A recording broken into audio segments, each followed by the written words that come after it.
New National Party rescue missions, always ready to rescue Grenada with resilience, courage, and unwavering leadership. Founded in the early 1980s during a time of great uncertainty, Grenada was still reeling from the aftermath of the revolution, especially the violent way it ended.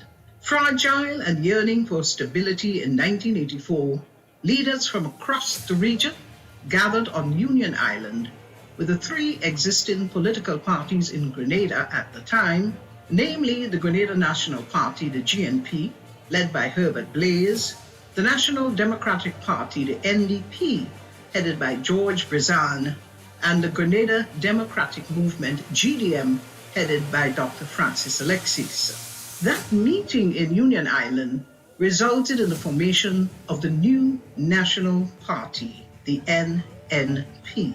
At the inaugural meeting of the newly formed NNP, Herbert Blaise was elected as the political leader, with our present leader, Dr. the Right Honorable Keith Claudius Mitchell, appointed as the General Secretary.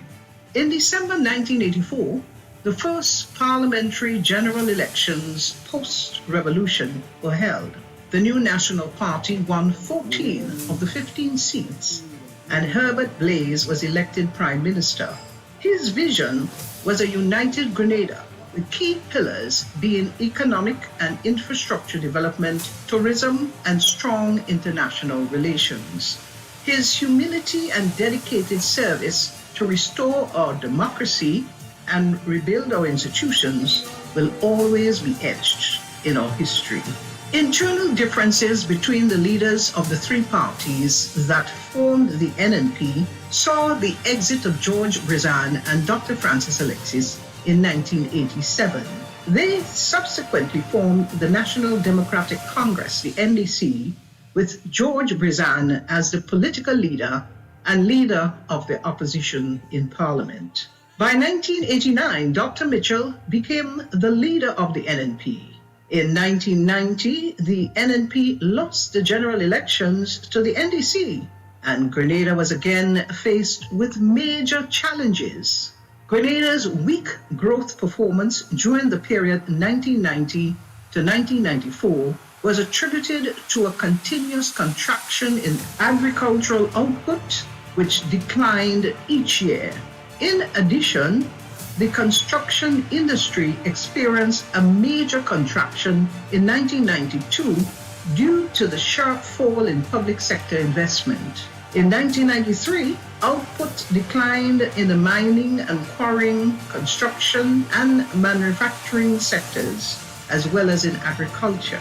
Gross domestic expenditure declined continuously from 117.4% of GDP in 1990 to 102.1% of GDP in 1994.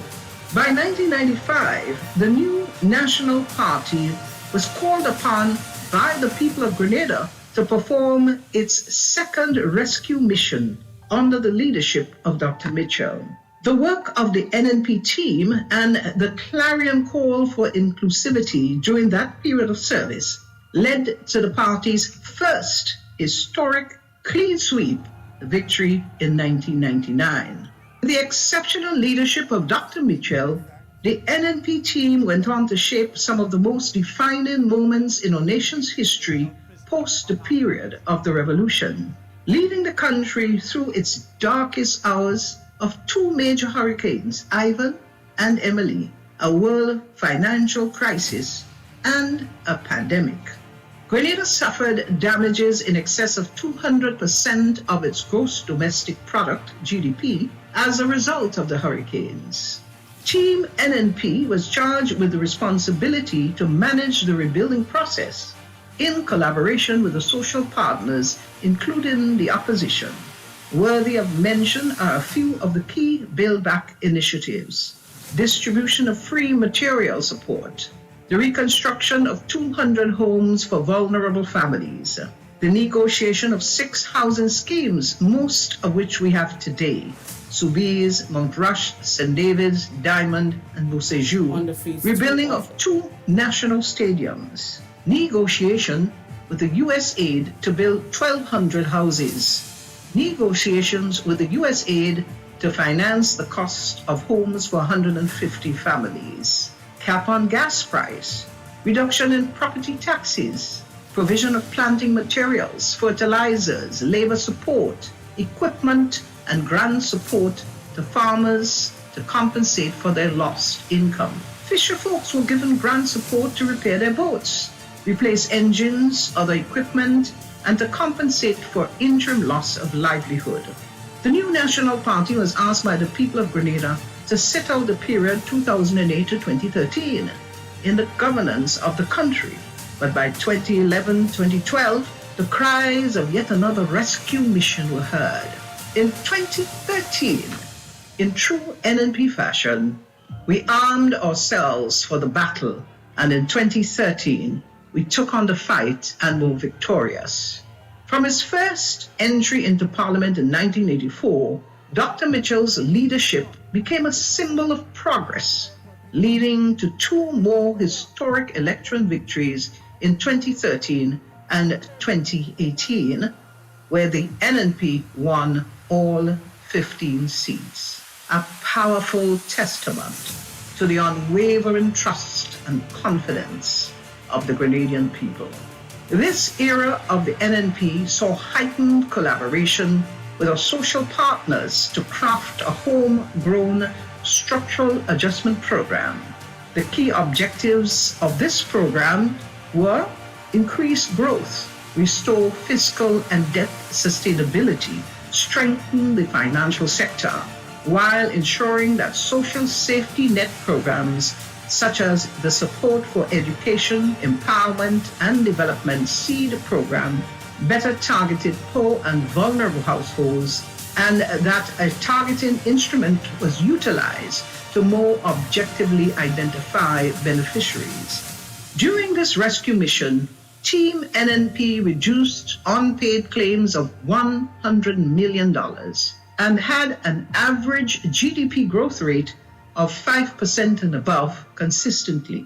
The national debt was significantly reduced, moving from 108% of GDP to 57.7% before COVID-19, a drastic decrease in unemployment from over 40% to under 15%. The NNP spearheaded the construction of two national stadiums, expanded the cruise port to accommodate over 300,000 visitors annually, and upgraded more than 1,500 kilometers of farm roads, making life easier for our farmers and boosting agricultural production.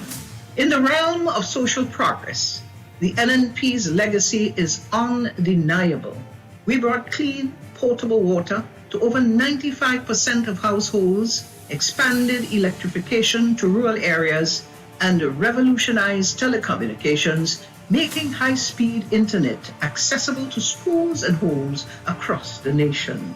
Education was a cornerstone of the NNP's commitment to the nation. The government awarded over 3,000 scholarships, providing access to higher education for students who would otherwise not have the opportunity. Through programs like the Imani, Empower, Project Fly, Youth Biz, Aspire, Reach, and Youth in Agriculture, the NNP empowered thousands of young people with skills training, job placement opportunities, and the chance to build a better future through scholarships and other support programs. During the COVID-19 pandemic, the NNP protected the livelihoods of thousands of Grenadians through physical measures that stabilized the economy and prioritized public health. Over 7,500 families benefited from housing initiatives, and as of June 2022, the NNP was paying pensions to 2,200 retirees with an average annual budget of $75.4 million. These victories were more than just political successes. They were endorsements of NNP's dedication to the people of Grenada. Dr. Mitchell's leadership brought about significant economic progress. Today, Grenada finds itself at another critical crossroad. The current NDC administration's mismanagement has weakened our economy, eroded key institutions, and undone much of the progress the NNP worked so tirelessly to secure. Under the NDC, serious crime and inflation are skyrocketing, the quality of healthcare deteriorating, and the people are once again bearing the brunt of poor governance.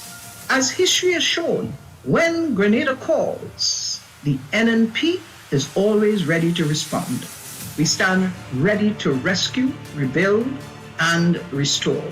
This isn't just a mission, it's a promise.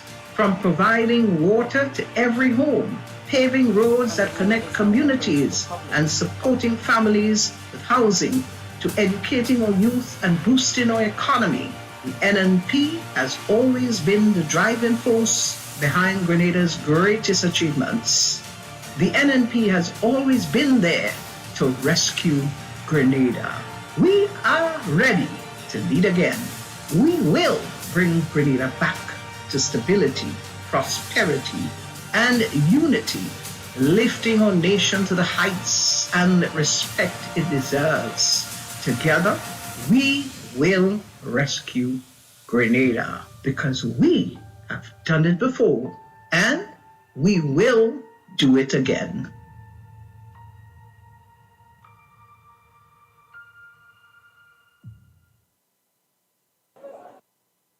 Thank you very much. NNP is always ready to rebuild and to rescue. We have done it before and we'll do it again. Good afternoon to our expanded head table, of course, our chairman and deputy, our political leader and deputy political leader, the Honorable Clarice Mothers Cohen, representative for St. Mark's, and Sister Amanda Japal George, who is the caretaker for St. Andrews Southwest. Welcome again to everyone. Good afternoon to my people. NNP? Yeah, boy. I realize that you all eat well. These are not the people who bought thing down the road. All you came home, all you come out from home with all your food. All you strong. We are about to start the evening session. We know that some of our people... I sung in low? It can't be me. It'll be the mic, Mr.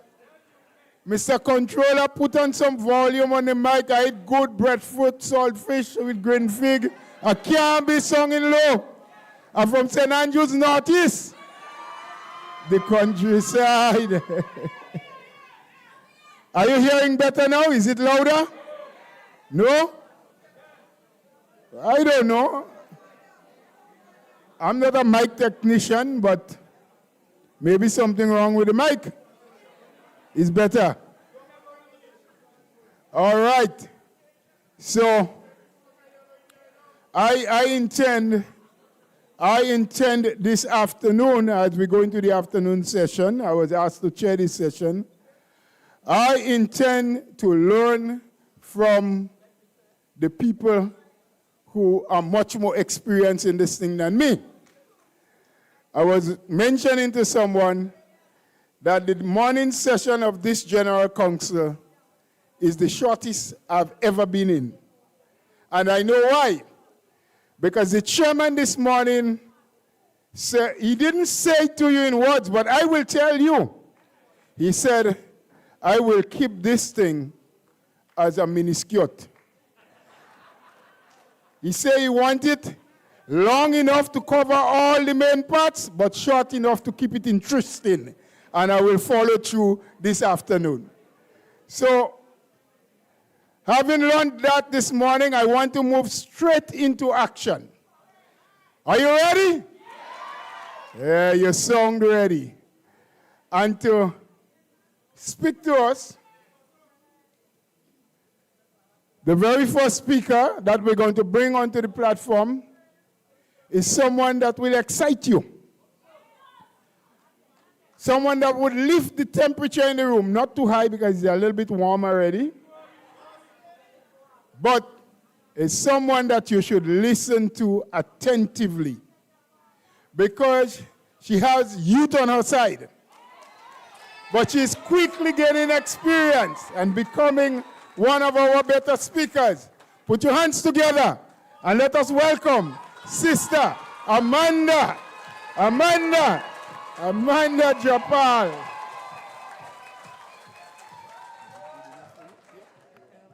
Yeah, I'm wearing heels. A special good afternoon to everybody. NNPites! Well, Brother Bola has just been gassing me up as if he is Rubis. I hope I can live up to his expectations. You guys noticed that today I do not have to stand on that case. As soon as people came inside and they say, Amanda, how are you looking tall, so? Well, I wore my heels today. And it's a green heels. Members of the head table, Honorable Emlyn Peo, political leader, Dr. the Right Honorable Keith Claudius Mitchell, our chairman, my colleagues, a special, very, very special good evening to you. And I have a message for every young person listening this afternoon, and I promise I wouldn't be long. Your future matters, not just in words, but in actions. We, the NNP, will not sit quietly while our youth are sidelined, ignored, or left without opportunity. We are here to rise. We are here to fight and to ensure that every child in this nation has the chance to succeed. Because in Grenada, dreams should never be optional. It should be our responsibility. But this evening, I want us to reflect. I want us to see the proof and make the choice. Our young people, we are facing some of the toughest challenges in Grenada's history. Programs that are built to empower us have been dismantled. Too many of our youths are turning to drugs and crime. They play in wapi, they gambling. It just lap and cut all over Grenada, Carriacou, and Petite Martinique. And parents, especially single mothers, are carrying the weight alone with little to no support. And we are being victimized. We are living through what I call a mental health pandemic. Now let's see the proof, and let's look at NNP's legacy for youth. And some may say, Amanda, why are you only scaling that fish, girl? Well, let me tell you why. Because you can't cook the fish unless you scale it first. You cannot talk about solutions unless you deal with the reality. And the reality is that the new National Party has always delivered for the youths of Grenada, Carriacou, and Petite Martinique. Nationally, so let me break it down. Nationally, young people were given the opportunity for on-the-job training while improving their academic qualifications through local and overseas universities. Some entered without any skill or any qualification at all. School dropouts from primary or high school, but you know what happened? Under the money, they gained skills, education, and a stipend for not just books, essentials as well. So look at this, see the proof, and make the choice. Specifically, we had the Empower program, and it targeted young men. This program focused not just on vocational skills, but also on life skills through sessions like Men to Men, men symposiums. These participants, they were trained, they were equipped, and they were provided the tools to start small businesses, building independence, confidence, and purpose. We had the youth biz, and I'm breaking it down for you because sometimes we hear about the programs, we hear the names, but we don't know what it entails. A small business program, and we created hubs in St. Mark's, St. Andrews, and young people were trained, financed, and were supported to start or expand their small businesses. And then we had the National Youth Parliament Program. And it was an avenue for our young leaders with political interests to debate, to discuss national issues and shape policies, giving them a voice in governance. And then we had Project Reach, a visionary program targeting crime-prone areas, including at His Majesty's Prison, where young people who had been overlooked or written off by society, NNP saw them, and they were given a second chance for education, mentorship, and skills to reintegrate and succeed. Project Fly. And I'm taking it very, very easy this afternoon because I want you to understand. Project Fly was a community-oriented program which fostered level-headed youths in specific areas, helping young people to stay focused and driven while building community pride. And then we had Empower. We were showing young men that they were more than the block, that they were more than the WAPI, that they were more than what society tells them that they are. We cultivated leadership, confidence, and ambition in our young men. Now I ask you, which side lifts our young people? Which side strengthens families? Which side builds Grenada's future? And I tell you this, the NNP has always been a party that invests in our young people. From opportunities that give young men and women a chance to learn a skill, to sports programs that didn't just produce athletes, but produce leaders, discipline, and teamwork, to job creation. That is our legacy. That is our record. And I stand here today to tell you that we are not done. So when they're talking, tell them to talk the truth on us. They know how to go on Facebook and spread false information, but they don't know how to brainstorm a project on their own. And they line on things that can be easily found. Mad people think that going on here, yes? But let me tell you, no amount of lies can erase the truth from our record that the NNP had did it before and they will do it again. But my vision is very simple. A Grenada where every young person has the tools to succeed. Where sports and culture are not hobbies, but real avenues for opportunity. Where mental health is supported with real programs and real professionals. Where families, especially single parents, are given the support to raise the next generation.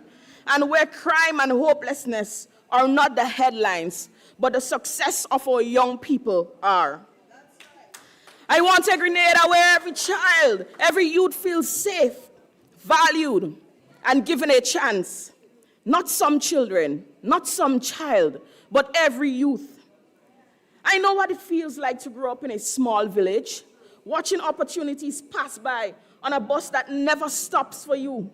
I know the struggle of wanting more for yourself, but not knowing if the road is paved for you.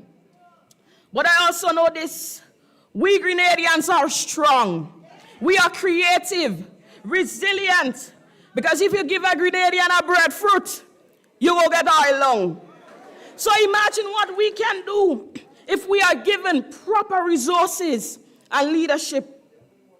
So this evening, I am asking you to stand with me for our children, our families, and our communities, because this fight is not about red or green. It's about whether we allow hopelessness to define us or whether we rise and define our own future. And I believe in the young people of St. Andrews Southwest. And I believe in the young people of Grenada, Carriacou, and Petite Martinique. And I believe that together we can empower the next generation and bring back hope to our nation with a new national party. And you know I like to talk, but brothers and sisters, I want to say this before I leave. A nation that fails its children fails its future. Hopelessness must not be the inheritance that we leave behind. Because when one child is left behind, and when our youths are left behind, all of us are left behind. So we fight not for ourselves, but we fight for that boy in Ladi who wants to be an engineer.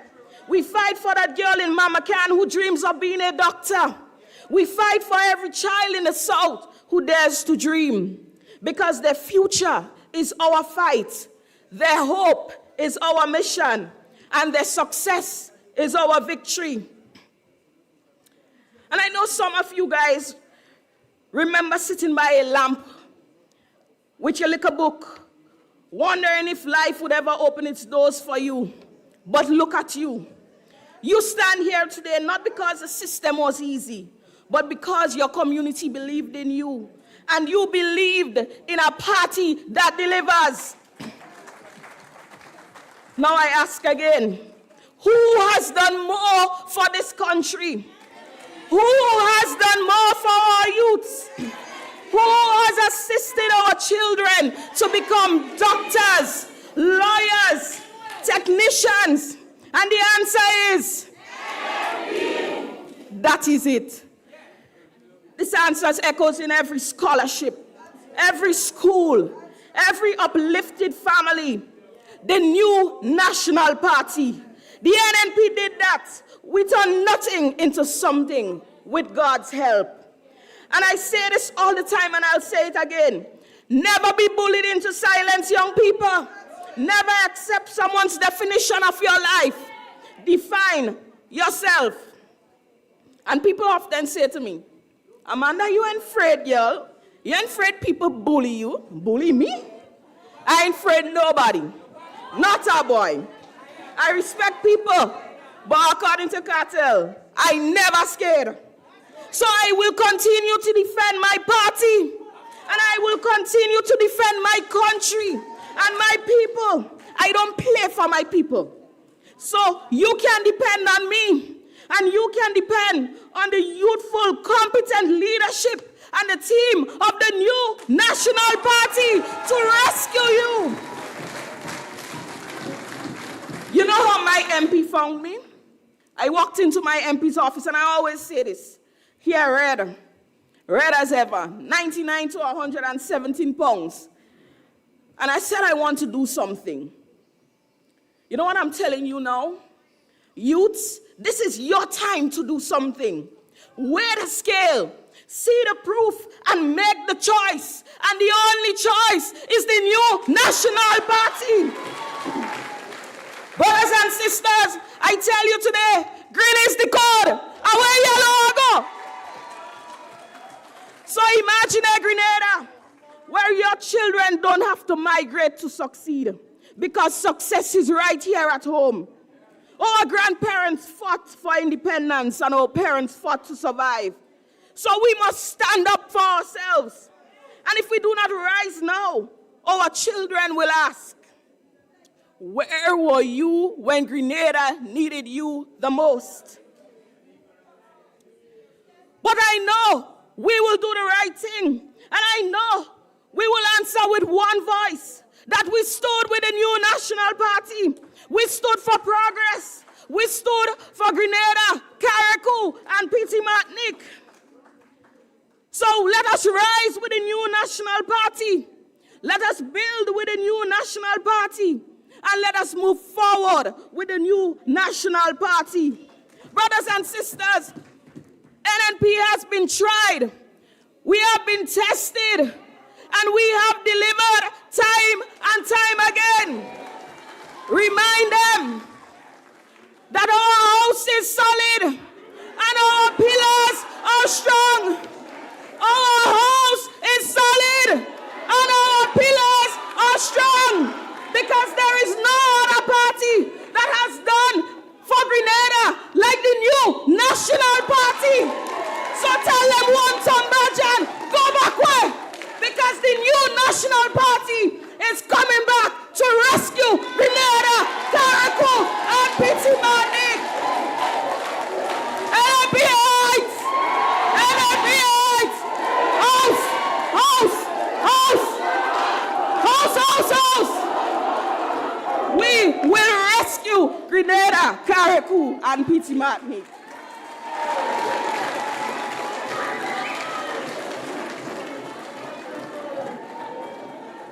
You hear it?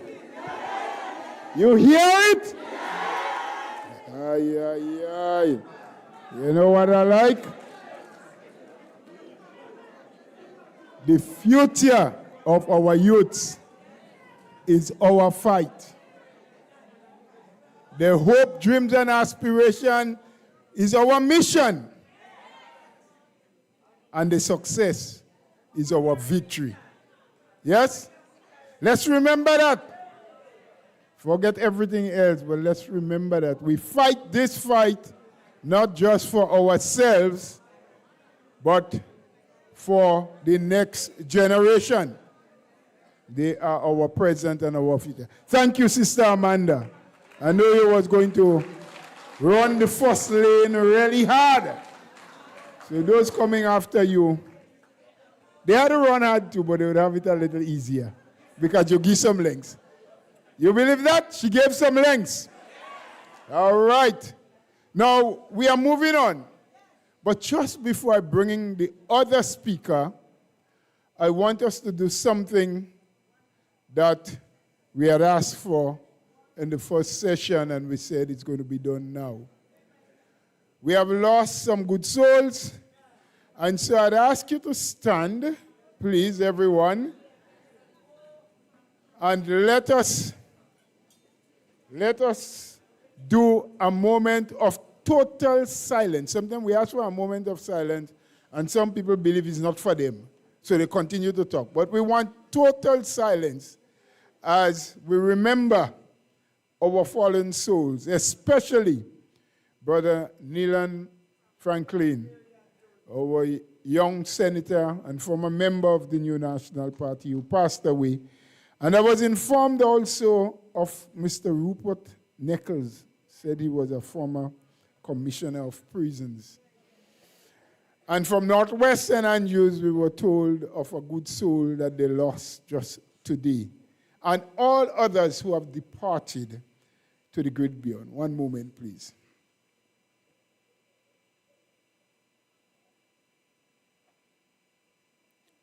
May the souls and the souls of all those who have departed rest in peace. Thank you very much. And we continue to move. You see, NNP is a party that has people at all different levels. We are well diversified. So at this time, we are moving from total youthfulness to experience, knowledge, and skills, to someone who has been around, someone who has held themselves up as royalty and has served with passion and served well. Someone who is no longer a youth, but is also not referred to as an old or elder person, just mature and experienced. My friends, let's put our hands together. Let's welcome Sister Clarice Modest Cohen as she comes to speak about health.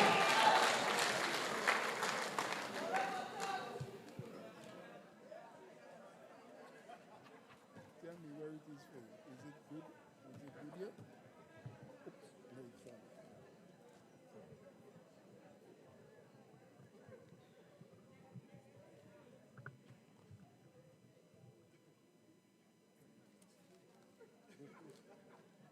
I know why Brother Bola can't fix the microphone, you know.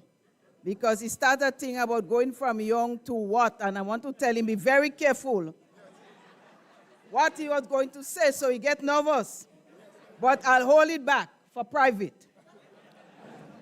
Pleasant good afternoon to all. Permit me to address the dignitaries at the head table, our dear Sister Amanda, who addressed us very pertinently and powerfully early on. And I'm just doing it in order of sequence. Our dear and beloved political leader, Honorable Emlyn Pierre, our very competent and able chairman, Dr. the Right Honorable Keith Claudius Mitchell, Honorable Senator Cox, Deputy Political Leader, and our Deputy Chairman of the party. To all the members of the executive, and to everyone gathered here, NNPites!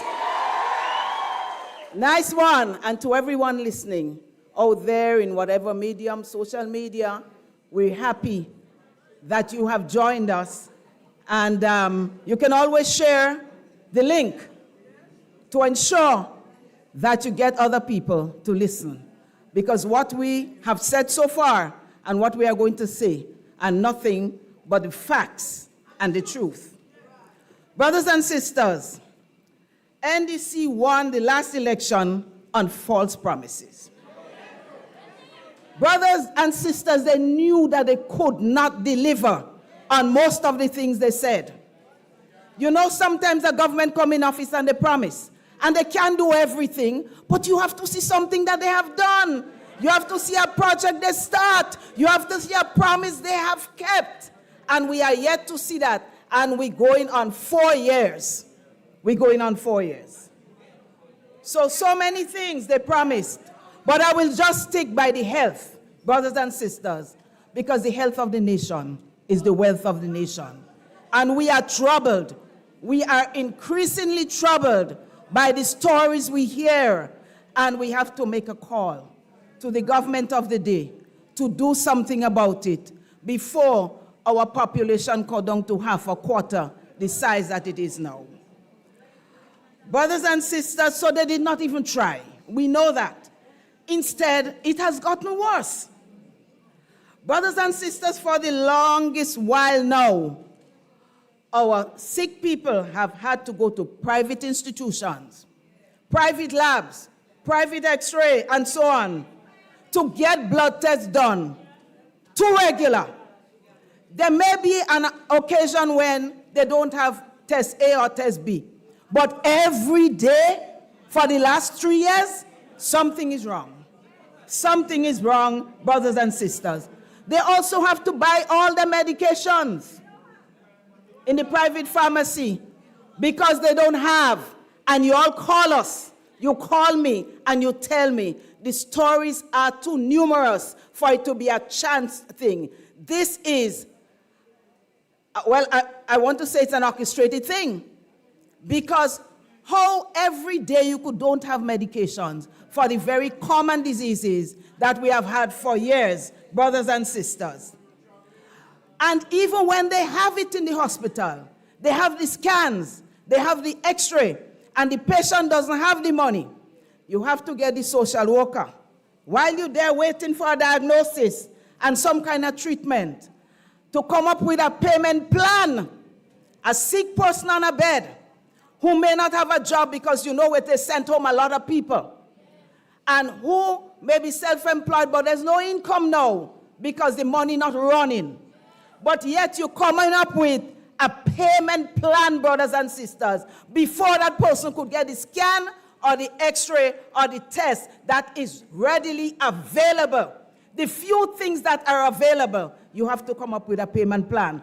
But the Prime Minister of the day, the other Mitchell, he told us in no uncertain terms that Grenada cannot give free health care, not even for the needy ones.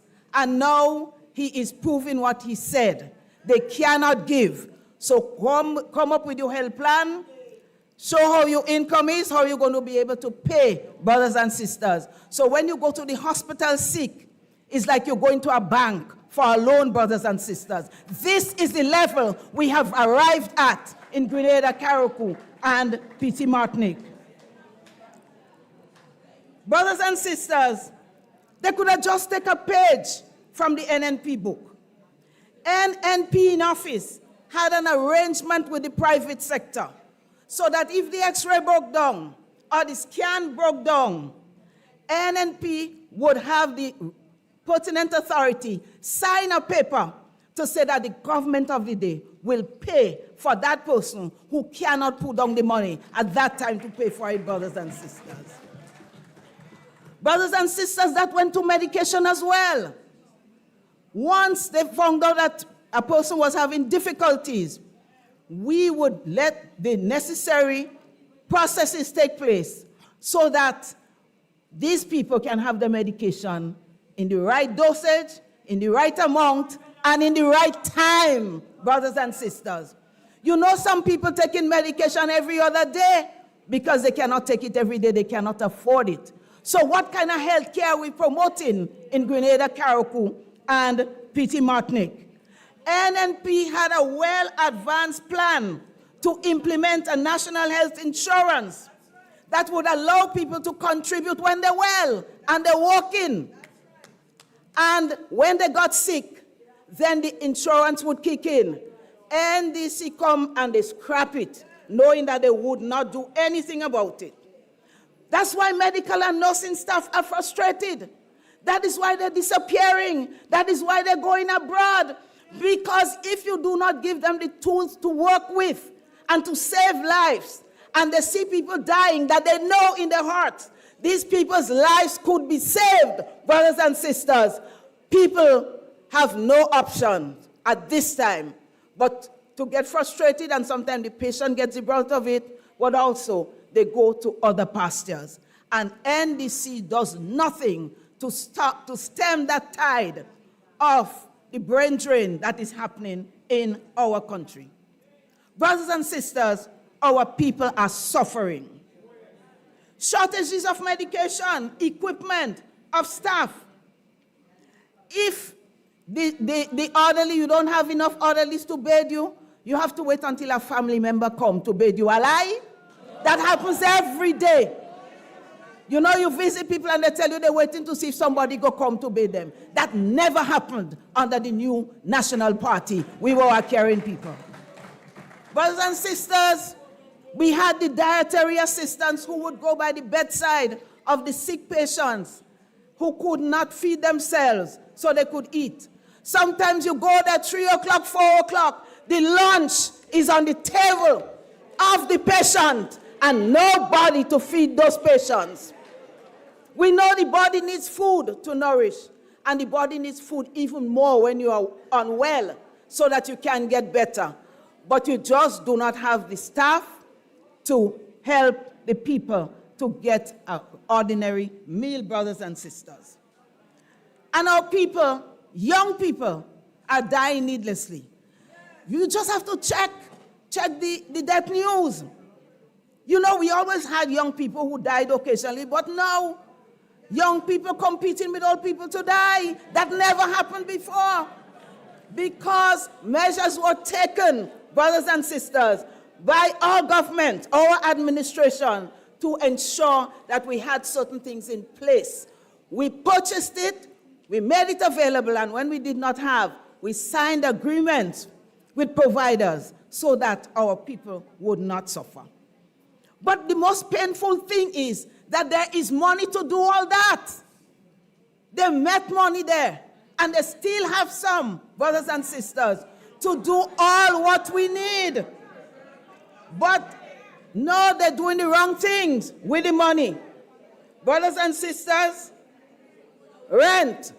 When you have to pay rent over $20,000 for one person, you know how much medication and how much x-rays and how much scan? Over $20,000. Some said 23, some said 24. I don't even want to ask because I'm ashamed of a leader of a country deserting the people of the country and looking for luxury when you should be taking care and doing what you promised the people you would do. Take care of the people of Grenada, Carriacou, and Petite Martinique.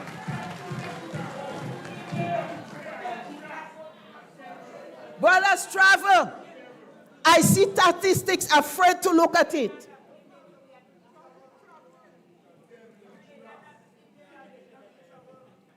I hear somebody say travelment.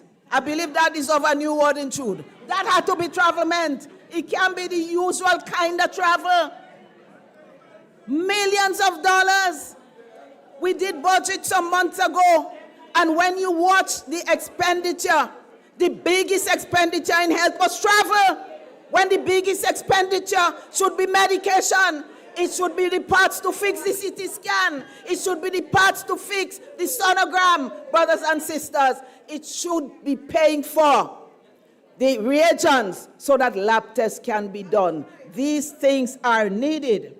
And so they try to explain what they do with the $500 million they made there. So all we have to ask ourselves, we don't want an explanation. All you have to do is spend it on the health and the education and other things that affects the lives of the Grenadian people. And that was not done. There is absolutely no explanation for how they spent the $500 million they spent there. Brothers and sisters, so they come back with new promises.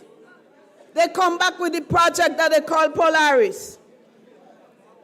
And the way they push it down with throats is like they're saying, if your foot hurt in you and you can't get an x-ray, if your head hurt in you and you can't get a Panadol, hold on, new hospital coming. That is what it is. Because what hurts the people, what is hurting the people of Grenada, Carriacou, and Petite Martinique, what makes them feel the most? You aren't telling them nothing about that. You are not telling them where you're getting nurses from, when you're going to pay the OECS PPS so that we can get some medication.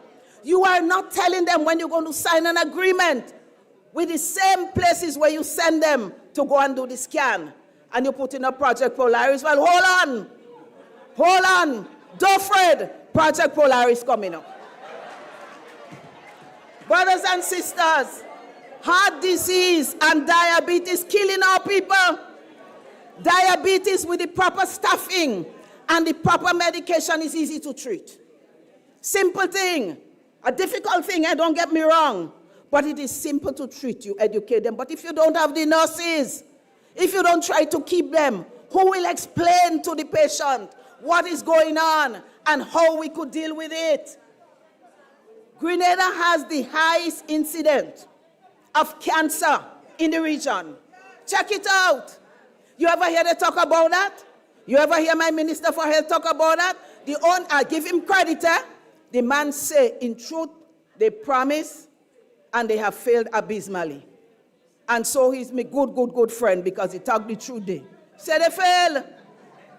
And it's true. Brothers and sisters, they sign an agreement. So if they don't talk about Project Polaris, now they're giving you a flight to go to Ethiopia. But if all of us sick and dying, what we going there and do? When you travel, you have to be healthy. If you're going and do business, you have to have money, brothers and sisters. So I'm not against any relationship with Africa. But if you're going to put that in front of the health and the development and the prosperity of our country, I have a problem with it. Brothers and sisters, yes, everything is Polaris. Just hold on. They say they haven't put in nice place for tourists to go. Right there in the grounds with the hospital, But when you're sick, what you care about that? I have been a tourism minister, and I love it when visitors come. But I know where my priorities are. The people who put you there, you have to serve them first. So, brothers and sisters, the facts are many. You know, one time we didn't know about a GoFundMe. But now everybody had to GoFundMe. Because no government, nobody in responsible position to help the needy people. There might be time for a little GoFundMe too, but not so. The government had to kick in first. Yes, the government is responsible. And then if you want more, you do a little GoFundMe and people see the need and they help. But no, GoFundMe is the order of the day. And they say if you want government to help you, just hold on for Project Polaris. It coming just now, brothers and sisters. Something is wrong. And you know what they do?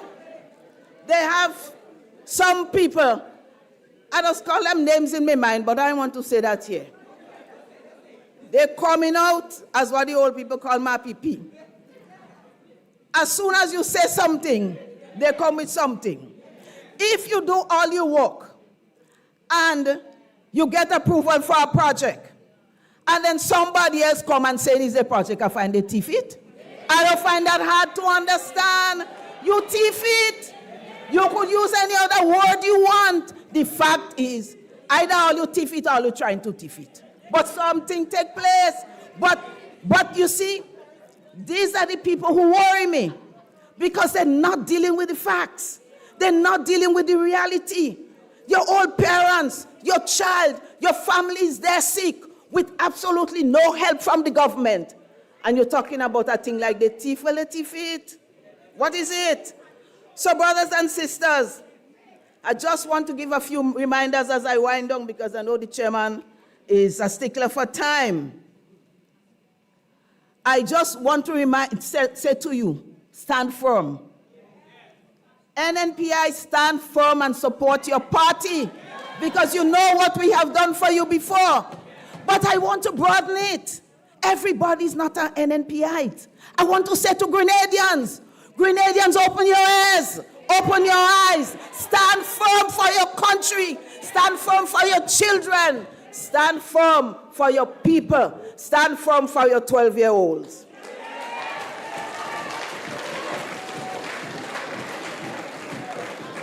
So brothers and sisters, I just want to share a little bit of the vision.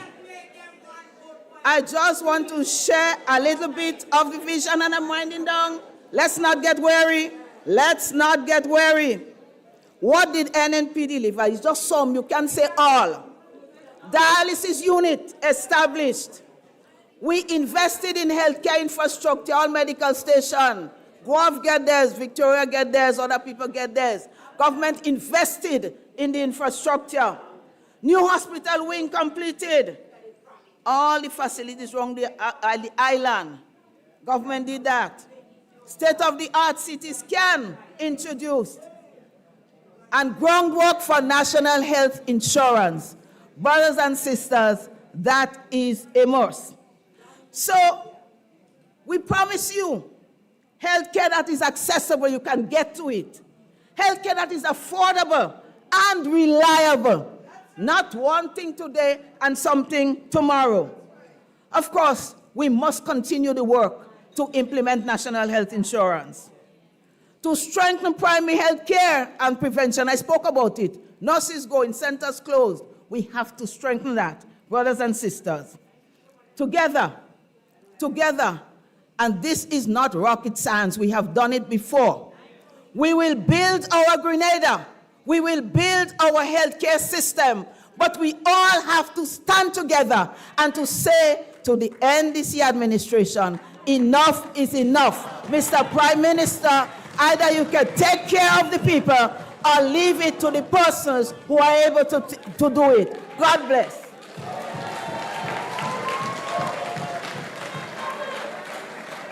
God bless you, Sister Modest.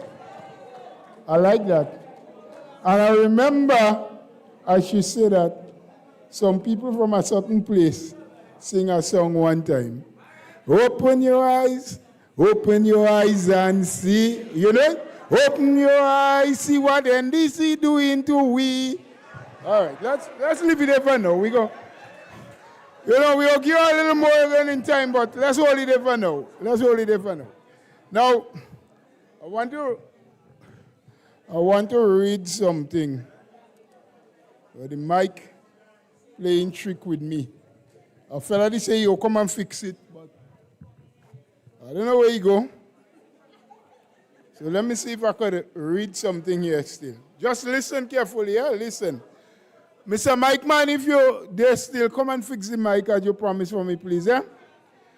So I'm about to read something to you. And listen. It's addressed, the date is 7 September 2025. That's today? Okay, right. Honorable Emmeline Pierre, leader of the opposition, political leader, New National Party, Grenada. Dear Honorable Pierre, on behalf of the United Workers' Party, I extend my, and the thing in me trouble here now, I extend my warmest greetings. You don't move in on the screen. I find that phone behaving like a people, you know, he gets stuck like NDC. So he don't want, right, he move now. Maybe. I extend my warmest greetings and deepest solidarity to you, your executive, and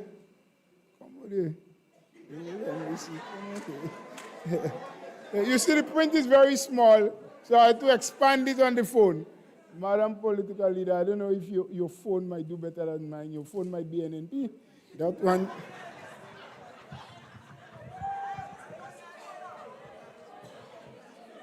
Thank you, sir. Thank you.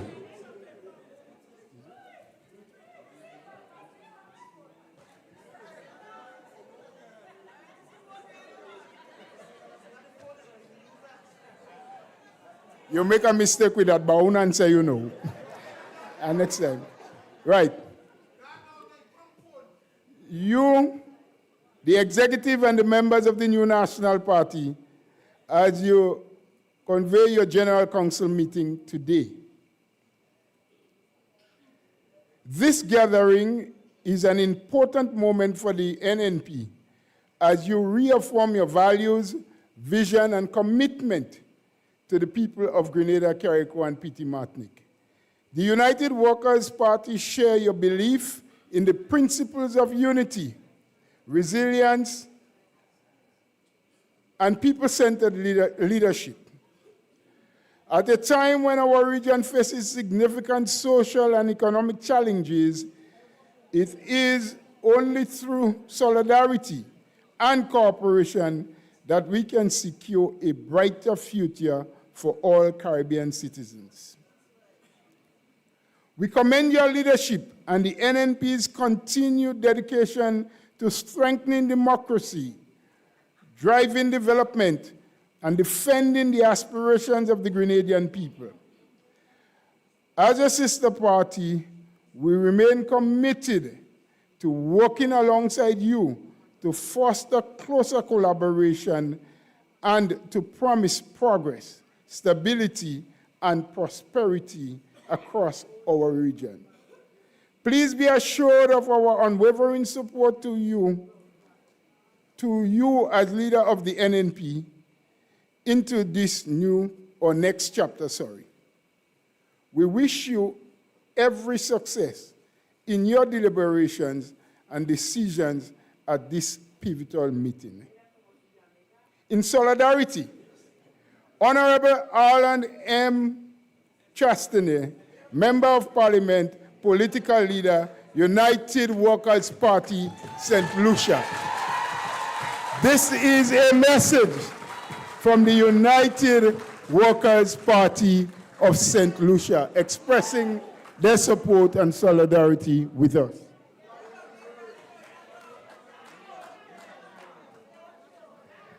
All right, we must continue. Some people complain about the heat. It's really warm. I don't know what happened. I don't know if they sabotaging us. I find the air condition on. So the air probably there, but they might take out the condition. I don't know. But we're going to find out. We will investigate. We will right all of the wrongs. Yes? Somebody sent me a piece the other day. They said, and I can't remember it all now, but they talk about the amount of miles of travel that our Prime Minister in Grenada has done since he got into office. And they said that the travel that he did as Prime Minister of Grenada is 3 times that of the Caribbean country that has the most wealth. So in other words, we are far poorer than a lot of Caribbean countries, but our Prime Minister has traveled 3 times more than the Prime Ministers of those wealthier countries. But what's important is that they said, despite all this travel, he brings back nothing.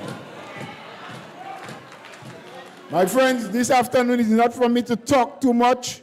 I've been warned and cautioned. They said sometimes, Bola, you're stuck a little too much. So let me wind down and let me bring the real person, the person who knows how to open people's eyes and their ears for them to hear and for them to see, because he comes from the city from where this song originates. Put your hands together, my friends, and let's welcome our Deputy Political Leader, Brother Nolan Cox, to speak on infrastructure and Carriacou and Petite Martinique.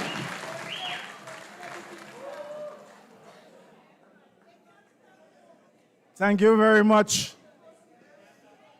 my dear brother Bola, our most distinguished chairperson this evening.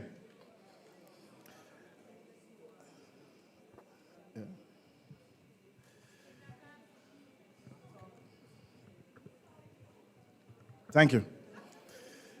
Let me first take this opportunity to recognize our head table, our esteemed political leader, our distinguished chairman, deputy chair, our dear executive member, Sister Clarice Modest, and of course, we have our young, fiery Sister Amanda Japal.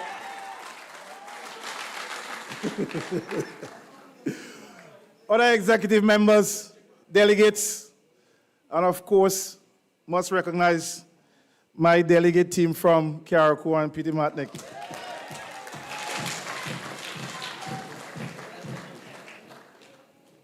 Brothers and sisters, are you excited? I'm excited. I'm excited. I'm motivated. I'm driven. And we are ready to govern.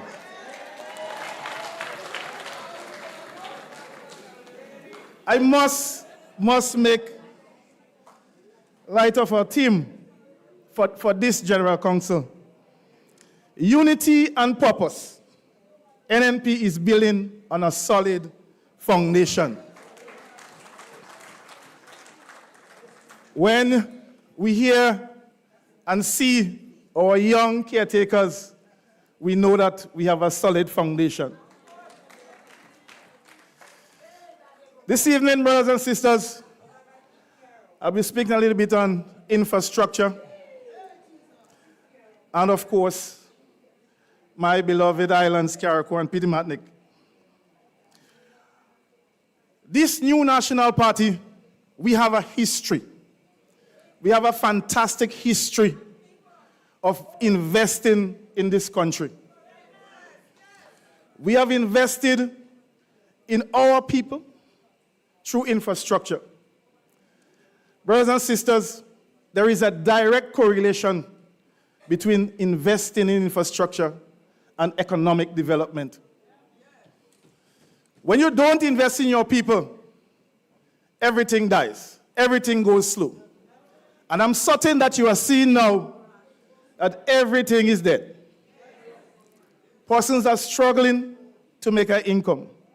Business leaders are struggling to meet those monthly commitments because why?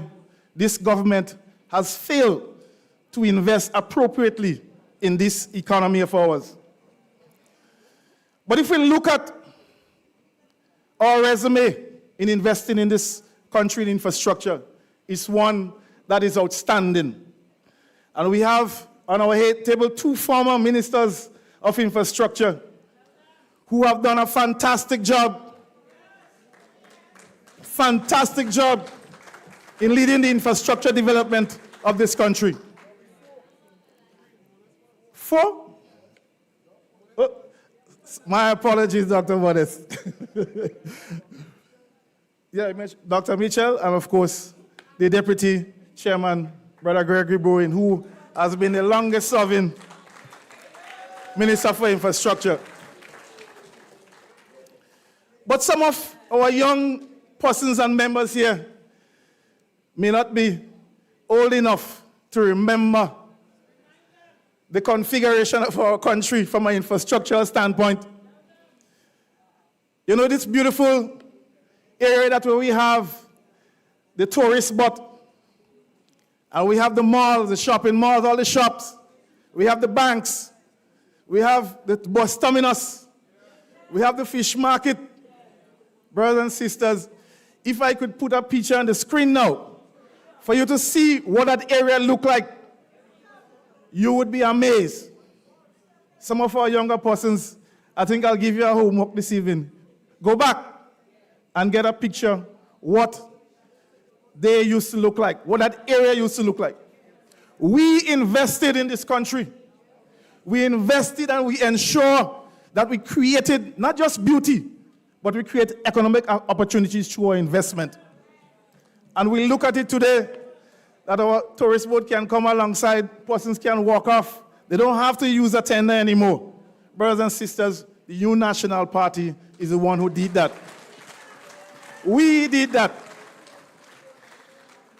Remember the famous Port Louis project, so much demonstration. And you know, sometimes we laugh when we see some of the same persons go in there, sit down and eat, relaxing, enjoying the atmosphere. Because why? They lack vision.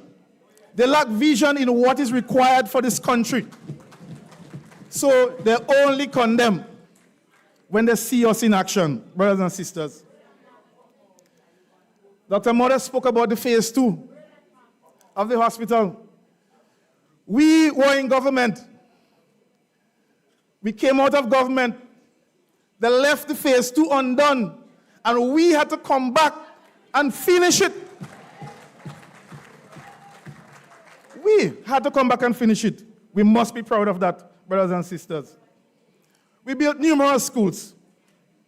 Numerous schools. Housing development.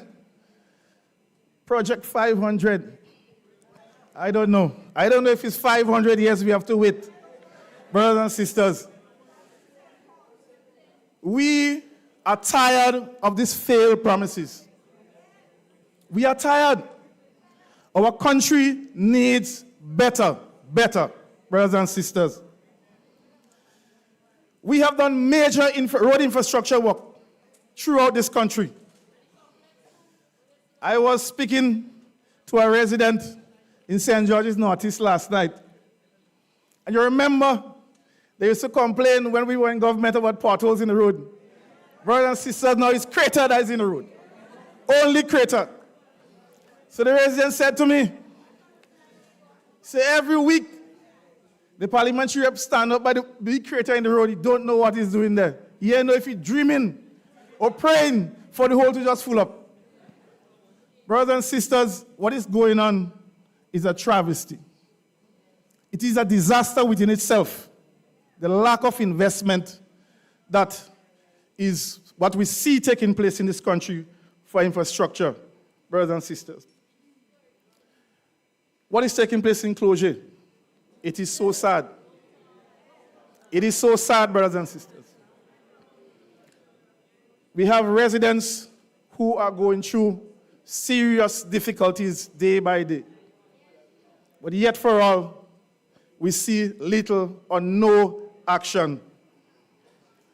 You know, brothers and sisters, we as a party, we must be proud. We must be proud of our successes. You know, when I passed through the Monkuma area to see that new development, new houses, new homes, new communities, and it's through the vision and hard work of the New National Party. The current government, brothers and sisters, when coming into government, establish a whole ministry for implementation. A whole ministry to get things unclogged pipe and all kind of stuff. All that we're hearing from this ministry is a series of allegations of bribery and corruption, brothers and sisters. It is so sad. It is so sad. We are not hearing of glowing implementation rates. We are not hearing of successful projects. We are not hearing of finished projects. We are only hearing of failed and stalled projects. What about the Seaman Cultural Center? What about the Grenville Commercial Complex? Where are those projects, brothers and sisters? Or Feeder Road project? Brothers and sisters, we are in a sad state. We are in a sad state. But I can assure you that we have an able team. We have an able team. We have done it before, and we are going to do it again. We govern for everybody. We govern for the young. We govern for the old. We govern for even those in the diaspora. Brothers and sisters, not what is happening now. You know, they're accused of handouts. I never see projects handed, never yet in my life. No bidding, no tendering. A man got a call on a phone, come and start a project here. When he start the project, if he can't finish, he just disappear. It is sad, brothers and sisters. It is sad. I am saying that we have an opportunity to inform this country of what is taking place, and we have an absolute opportunity and responsibility to get rid of this behavior and activities. And the only how we can do that is to ensure that the new National Party get back into government. And we ain't counting years no more. We have less than 24 months. That's how I counting. We have less than 24 months, and just so we'll be counting days. Brothers and sisters, the future of this country is at stake. The future of this country is at stake. And we have to stick with the party that knows how to get it done. We are going to do this. You believe it? We are going to do this. We are going to get this done. Brothers and sisters, I want to turn to another very important issue. And it's one from a national level, but it also affects Carriacou and Petite Martinique even more significantly. And that has to do with this recent announcement by NOAA Fisheries that come January 1st, if no action, come January, I don't know what date in January, but come January, if we do not get our fisheries house in order, we are going to receive an absolute ban on the importation of seafood products into the United States. We will not be able to export seafood. Brothers and sisters, this is a very, very critical matter. And you know what is most disappointing? Absolute silence. Absolute silence on every important issue that affects this country. We do not know what is taking place, but we are calling on the government to speak up. The fishermen are listening. They are looking for guidance. They are waiting on direction for us to resolve this matter. Now, what is happening, brothers and sisters? What is this going to do? If nothing is done between now and January, no seafood products, namely our tuna, yellowfin tuna, would not be able to be exported to the United States. What is the impact of this? Numerous families are going to be impacted. We have hundreds of tuna boats. Some of those boats are under mortgage. Families are going to be impacted. And what is most glaring is that 90% of those boats belong to Petite Martiniquans. Petite Martinique is a very small community. They rely on this for their living, for their survival. And for no one, not even the member for Carriacou and Petite Martinique, to come out and say a single thing on this matter so far, it says something. It is quite telling. In the advent of social media, they're taking out pictures from anywhere all around the world, says something to our fishermen of Carriacou and Petite Martinique. I don't know where he is. I don't have a clue where he is. But I am saying, they need to hear from you. They need to hear from you. Brothers and sisters, listen to this. In 2000, we had a similar situation where our fish trade with the European Union was in jeopardy. Another time, Honorable Elvin Nimrod, who was the Minister for Foreign Affairs and the Minister for Carriacou and Petite Martinique at the time, quickly pulled all stakeholders together. Because this issue is not about politics. This issue transcends all political parties. And so we have to move swiftly. Government have to move swiftly. We've been there before. We work with our stakeholders. The Honorable Elvin Nimrod then flew to Brussels to meet with the European Union and to plead for our fishermen of Carriacou and Petite Martinique to save our trade. And today we still have the EU trade going. But with this government, we are hearing nothing. We are seeing no actions, well, more than flying, but we're not seeing any productive action towards arresting this matter.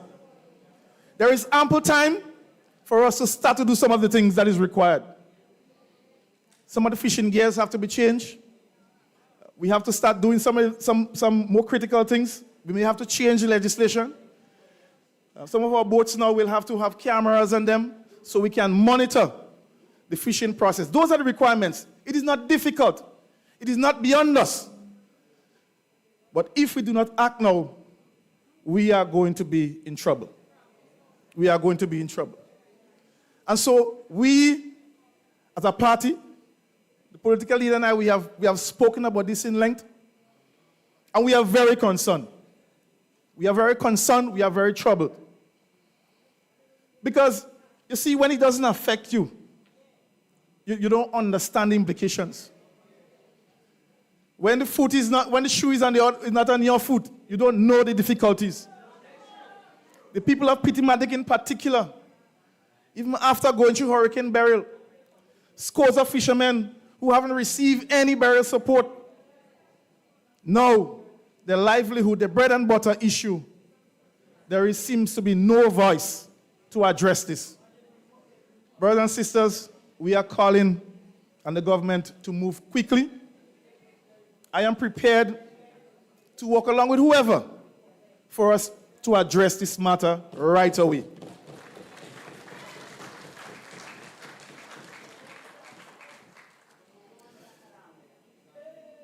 Brothers and sisters, we are a great party. We are a great institution.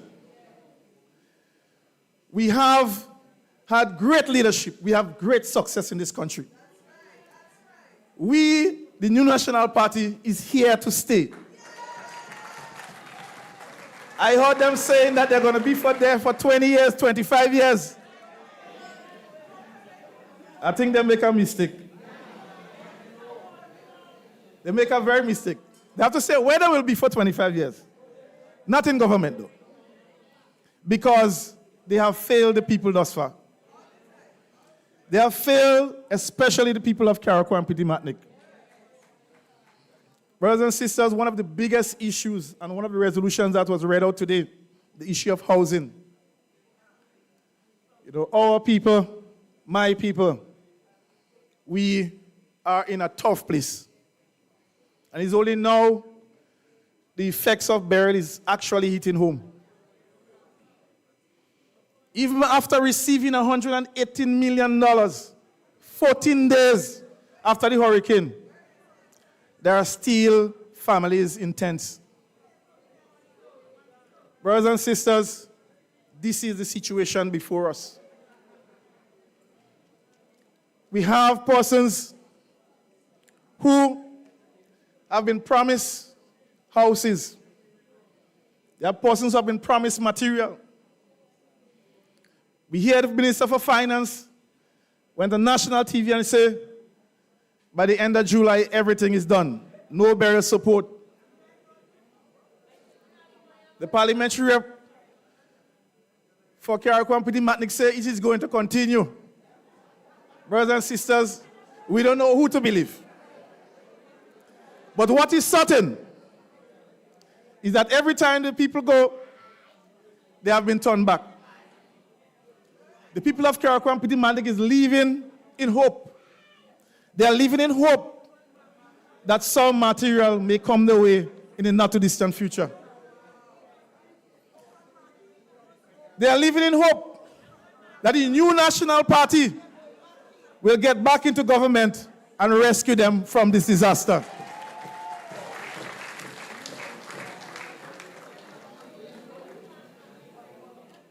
Brothers and sisters, the stories are numerous.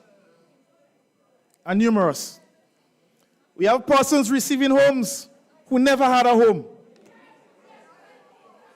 That is the sad story. You have houses building, 2 and 3 houses building in 1 yard. And several families who had a home, nothing for them.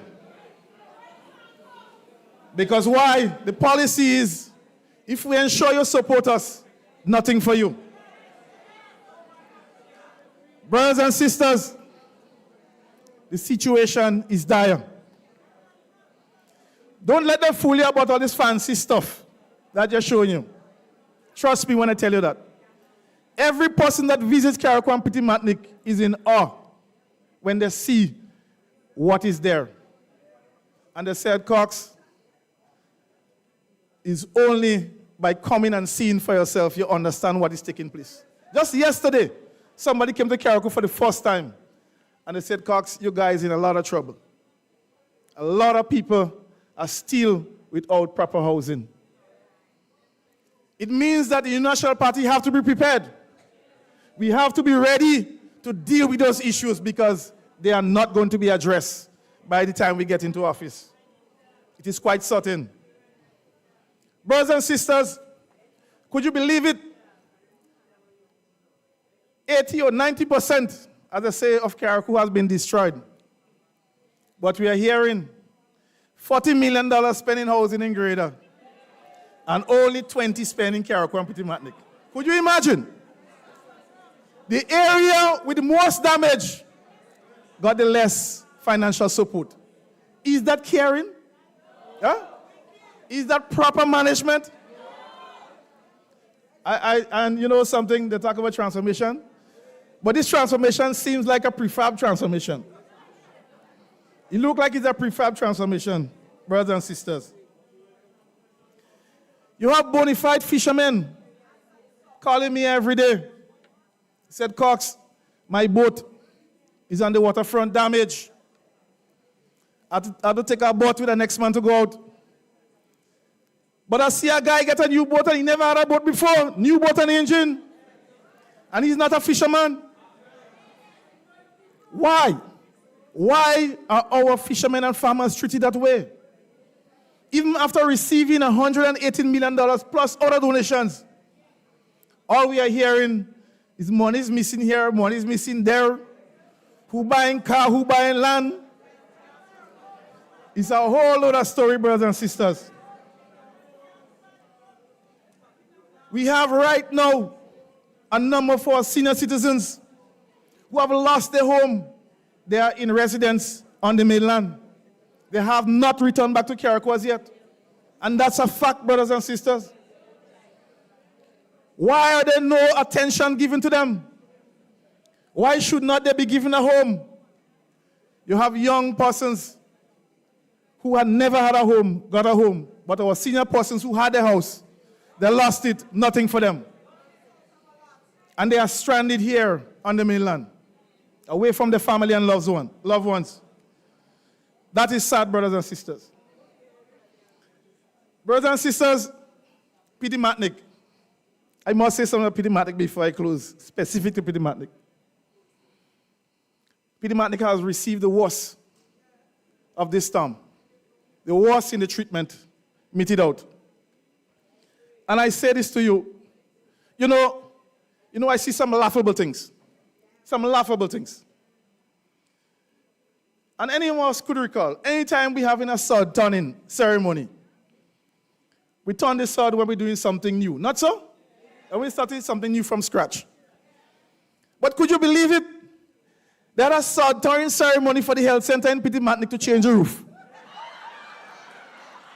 I never hear that yet.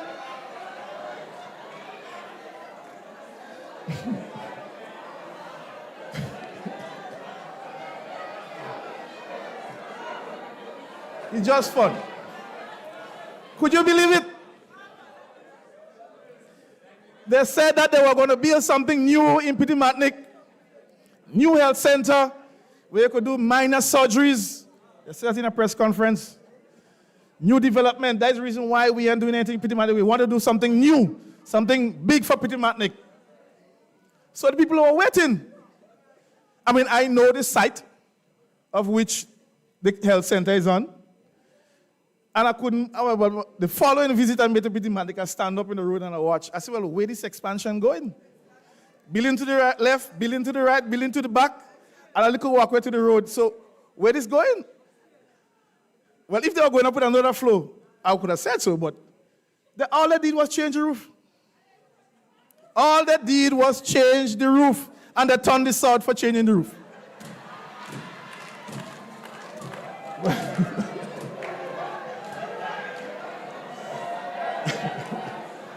Never hear that yet. Telling you. And I know what the follow-up thing? That is transformation.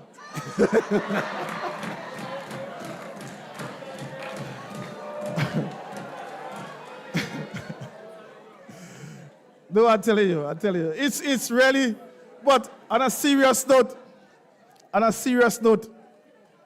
we have to as a party keep our lens focused on Petite Martinique.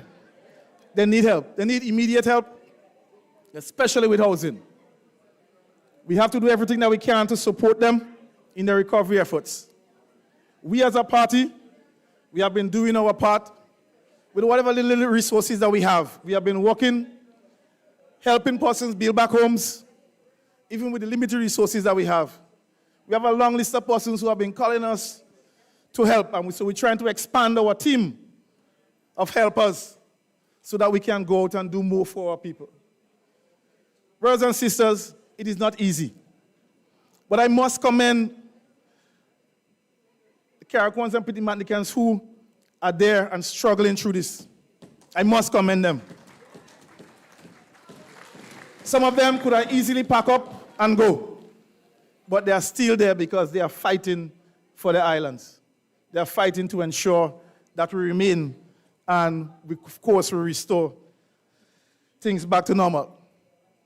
Dear brothers and sisters, you have one another matter that I need to touch on before I go because I get the signal.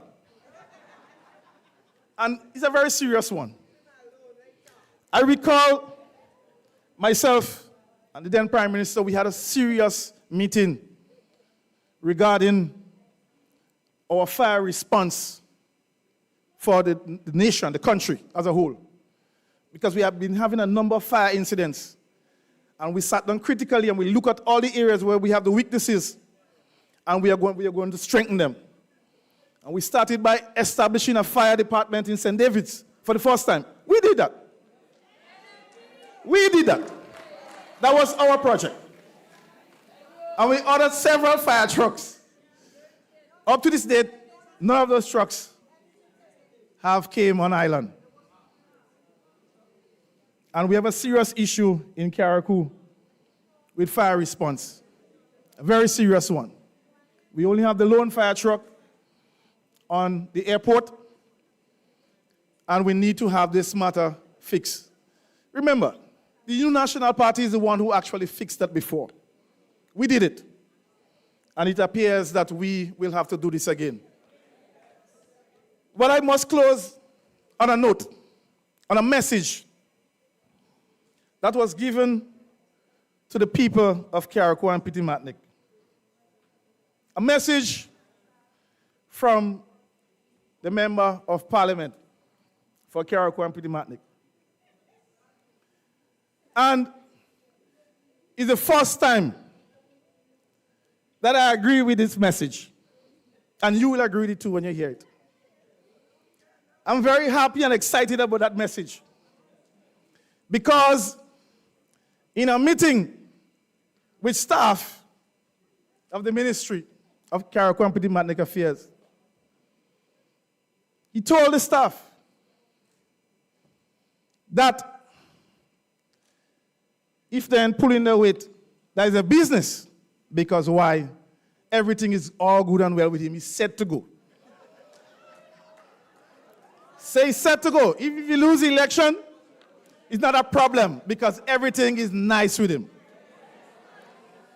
Now remember,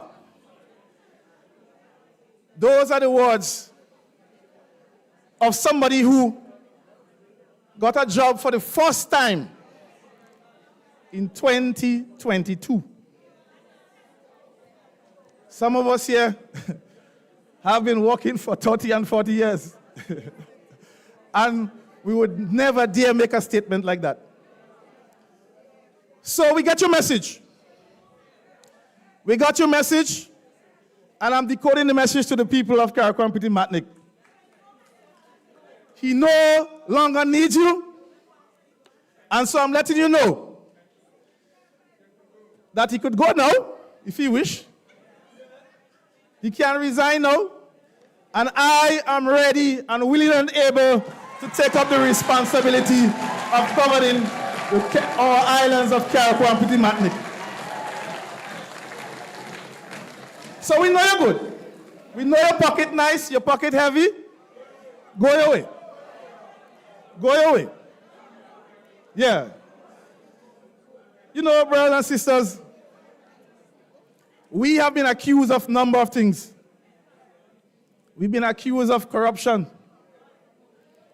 But brothers and sisters, if somebody, and we're supposed to have some former investigators here, if somebody who never worked before and got a job in 2022 and in 2025 say that they're good to go, then I think that calls for investigation. Not so? We have to investigate. So, but we still want him to go. Yeah. So I'm saying, brothers and sisters, we got the message. And I want you to spread the message far and wide. That he's good, everything is nice with him. Leave us alone, let we handle with business. We are ready, the new National Party, and in me, Norland Cox, we are going to get this done. We are ready to govern. We are ready to rescue this country.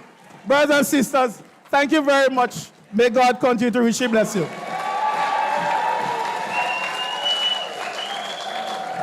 Some more applauses for Brother Cox. And let the people of Carriacou and Petite Martinique know that we are ready and we are supporting. You know, Brother Cox, we are with you next Saturday, and we know we'll have a good time in Carriacou. Good meeting. But prepare for me, we have a song we must play for Brother Tevin when we go. You want me to sing it again? I'm not a singer, you know, I'm just a songer. I could hum. Yeah, I like Jamaican music. Fed up, poor people fed up. You know it? Well, I'll just sing it for all yourself. Anyway, we're moving on. We're moving on. We have more people to speak. But I want everyone to direct their attention to the screen just before I bring in the next speaker. Watch the screen, and listen. Political leader of the new National Party and leader of the opposition, the Honorable Emmeline Peer, party chairman and former Prime Minister, the Honorable Keith Mitchell, brothers and sisters of the new National Party, good afternoon. It is my great honor to bring greetings on behalf of the Jamaica Labour Party to the supporters and members of our sister party in Grenada, the new National Party, the NNP.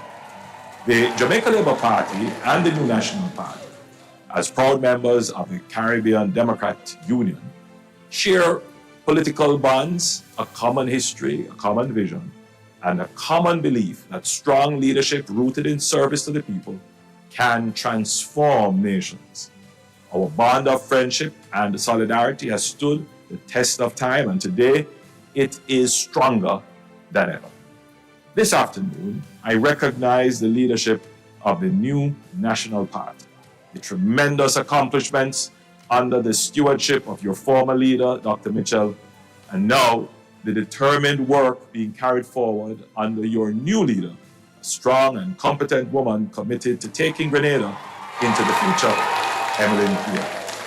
I commend you for the early work already being done in preparation for the next general election. I know it is not always easy, but it is absolutely necessary. The energy, dedication, and discipline you are showing at this stage reflect true leadership built on vision, preparation, and commitment to the people. My friends, to secure our historic third term in Jamaica was not easy. We worked tremendously hard and ensured we gained the trust and confidence of the Jamaican people. In turn, the people saw in us a team that was prepared, a team that remained grounded, and a team that delivered on the commitments we made. I therefore want to encourage you, the members of the NNP, remain steadfast, stay close to the people, keep their struggles, their hope, and their dreams at the center of everything you do. Elections are not won in the heat of a campaign alone. They are won in the daily connections you make with people, in the trust you build, and in the vision you consistently communicate. The Jamaica Labour Party will walk hand in hand with the new National Party as you prepare for the coming elections. We will share experiences and we will strengthen our collaboration, because when one of us wins, we all win. Grenada, like Jamaica, can thrive with strong, disciplined, and visionary leadership.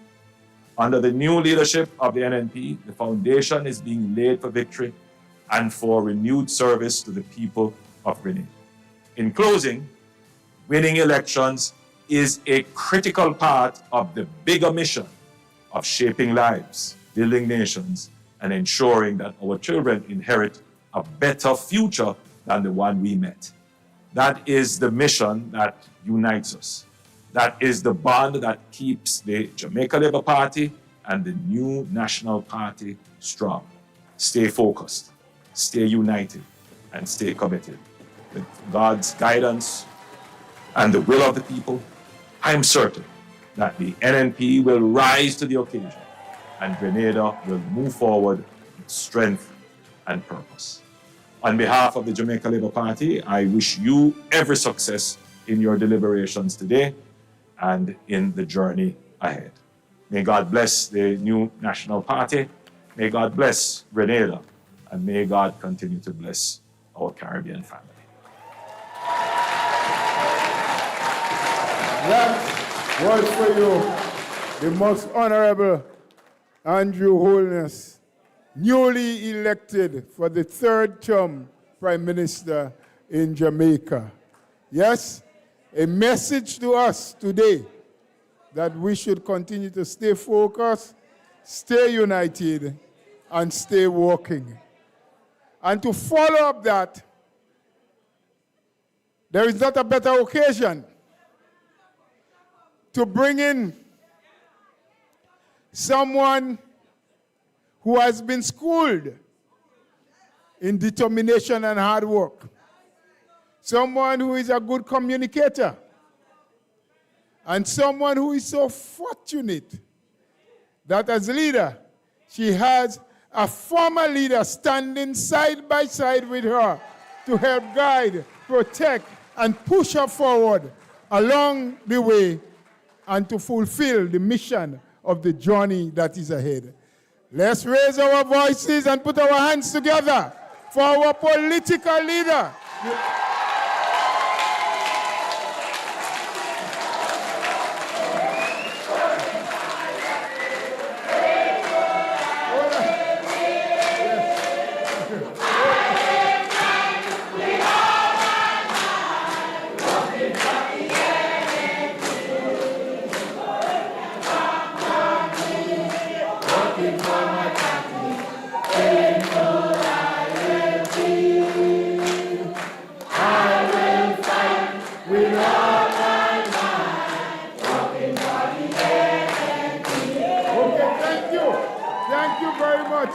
Let's make a quick correction.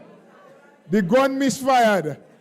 So the former political leader has decided that he will come now and then the political leader will follow. So let's welcome.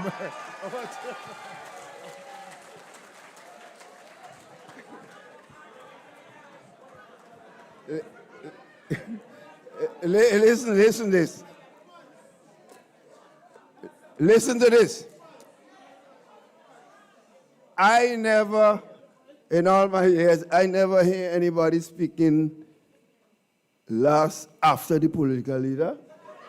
So I have used the office of chairman to dictate that I am speaking now.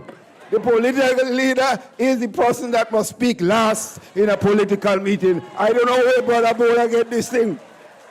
Bola, where you get this thing from? You see, that's why the older heads have to be there to put things in order all the time.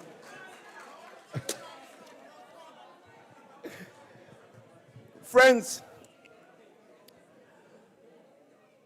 of course, let me recognize our distinguished head table and, of course, the political leader. But I recognize the Prime Minister of Jamaica. I spoke to him yesterday. You know, if you watch the Prime Minister speaking a while ago, if you watch him speaking, you realize that he's speaking with a passion. You know why? Because Andy and Tevin. Andy and Tevin go and they raise an ant's nest in Jamaica. And that ant's nest go bite Andy and Tevin and the whole National Democratic Congress Party. Andrew ready for the tail.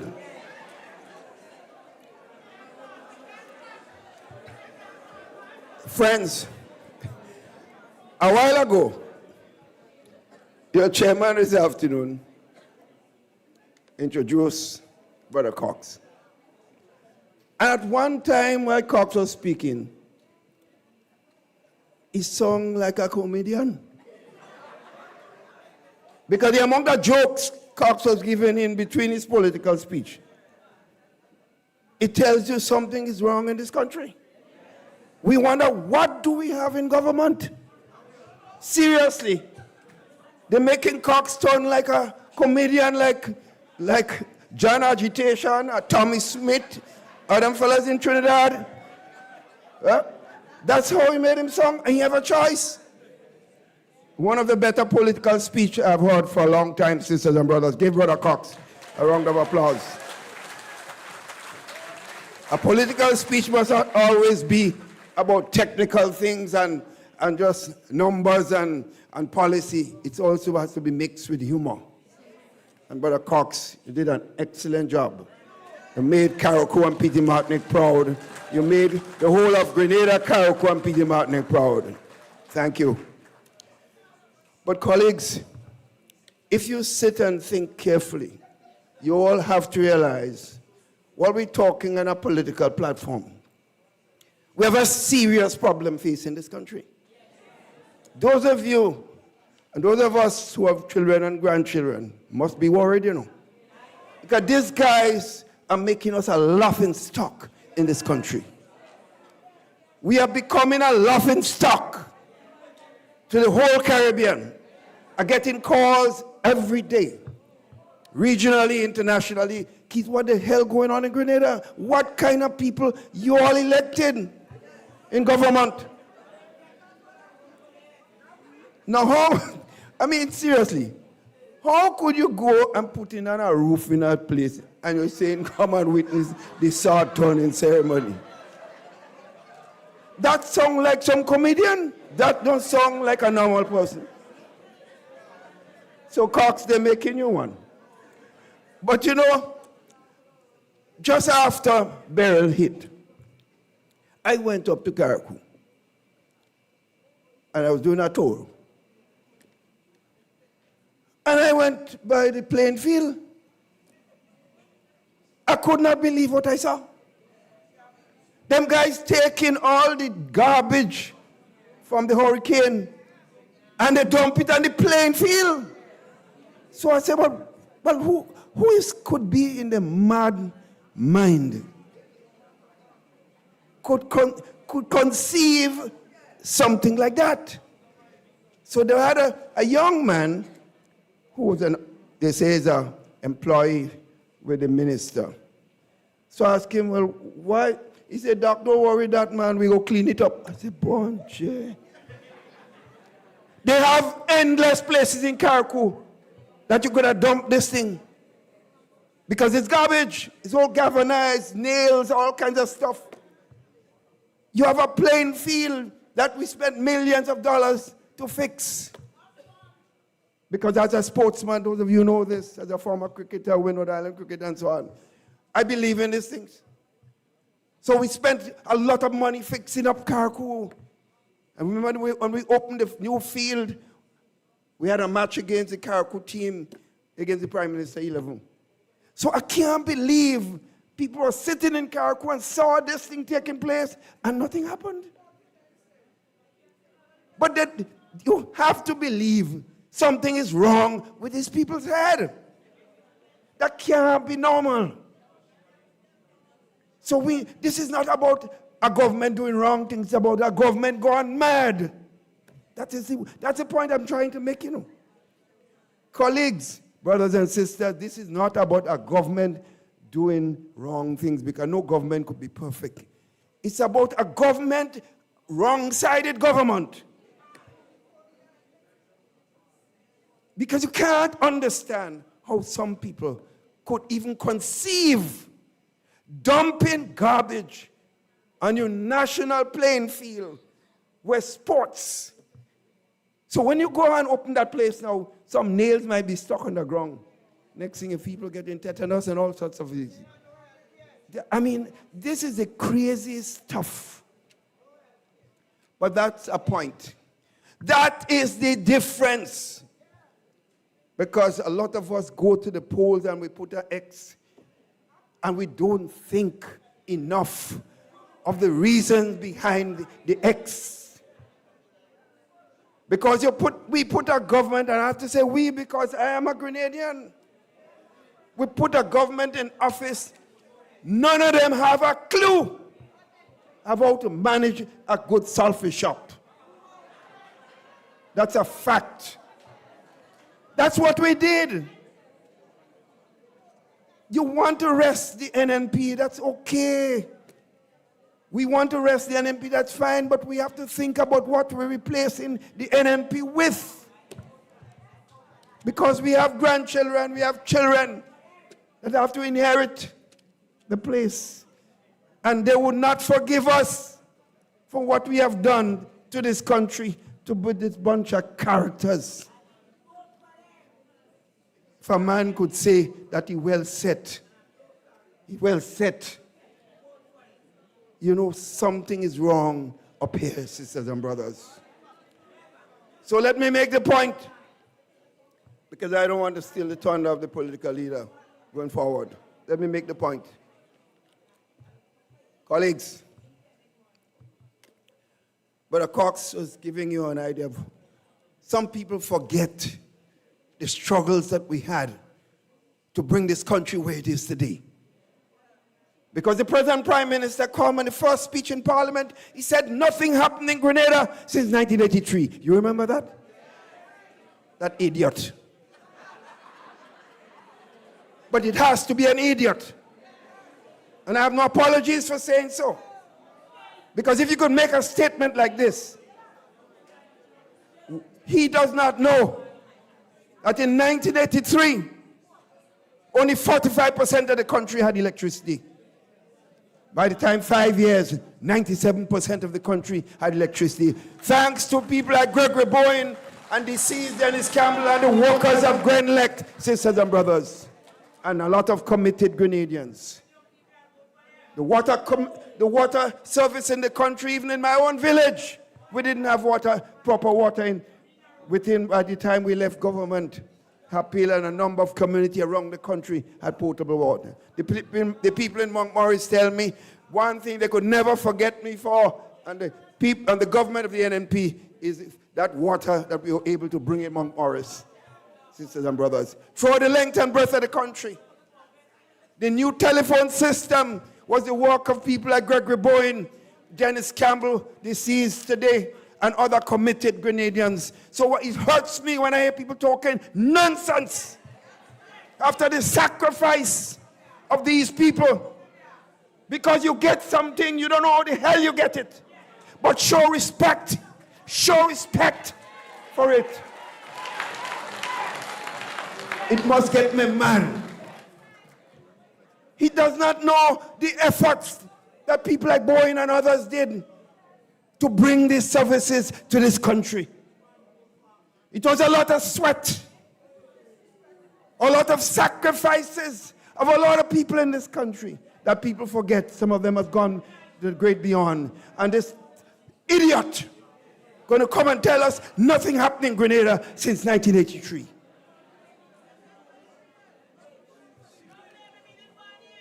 Yes, but he have nothing to be in bond. He could read. And I know his father well, and his father knows better. So his father could have told him, but he might not even listen to his father. So friends, I had to be mad, because it must hurt. Because this is my country, and it must hurt you too, because our country. And the Prime Minister, that's not Tevin speaking, you know, and Andy speaking. This is the Prime Minister of the country talking this absolute nonsense, sisters and brothers. So, it's not easy, not difficult, sisters and brothers, to recognize that within the NNP, you had a government that worked hard, made sacrifices. Over the years, the NNP in office, you could point to the many successes, but the Cox talked about some. The National Stadium that they were against, the two stadia, today they love it as I know what. And we could go on, because NNP wasn't thinking about ourselves individually. We are looking at the future of this country, where young people need to find proper facilities to use their skills. So we would not have had a Carriacou James if we did not build a proper stadium and facilities and have the Mondo track where they can run as runners on an international track, sisters and brothers. It was a vision, the vision of the new National Party. And we weren't thinking about ourselves because we know one day we would have to be out of government. So it's not about us. It was not about Bowen. It's not about the rest. Whether they voted for in government or not. They have not felt that it shall not be done. They are happy and proud that they have served their country and made sacrifice that can be part of the history of this country. That is the kind of people in the new National Party. That is why, sisters and brothers, when you compare that with the characters of the National Democratic Congress, there is no comparison. That is why every time the people say they're tired, they want change, and they give the NDC a chance, one term, and they're gone. One term, and they're gone. And I am confident, sisters and brothers, this time it's one term again, if they last a whole term. My friends, that is why earlier on when I spoke, colleagues, we may talk, we may come and shout, we might come and shout NNP here today, but if we go home and we don't get to do the work, we will be doing us this service to this country. I hope when we heard Andrew Holness and admonish us to work hard, and he said that to get 3 terms in parliamentary system is a difficult thing because people get tired with the same persons in government. So he had to work, despite they had a tremendous record, Andrew and his team had to work extremely hard to achieve that victory. And that is why, sisters and brothers, that we must feel proud of the friends that we have. The NNP's background, the NNP's contact, they connect regionally and internationally, sisters and brothers, the rich history of the new National Party. So friends, when you see people, it's like spoiled children. When the father and the mother work very hard and they leave things for them, sometimes they blow it because they can't understand the sacrifices made by the mothers and fathers who went before them. So they get it easy. This man came into government unlike us. In 2013, when we inherited government, there were not a cent in the treasury. I had to call Prime Minister Owen Hart of Barbados, and I repeat this a few times. And people need to know because sometimes we take things for granted. And he said, Keith, the only person that could help you, because salary is supposed to come, that's the 20th of February, 1995.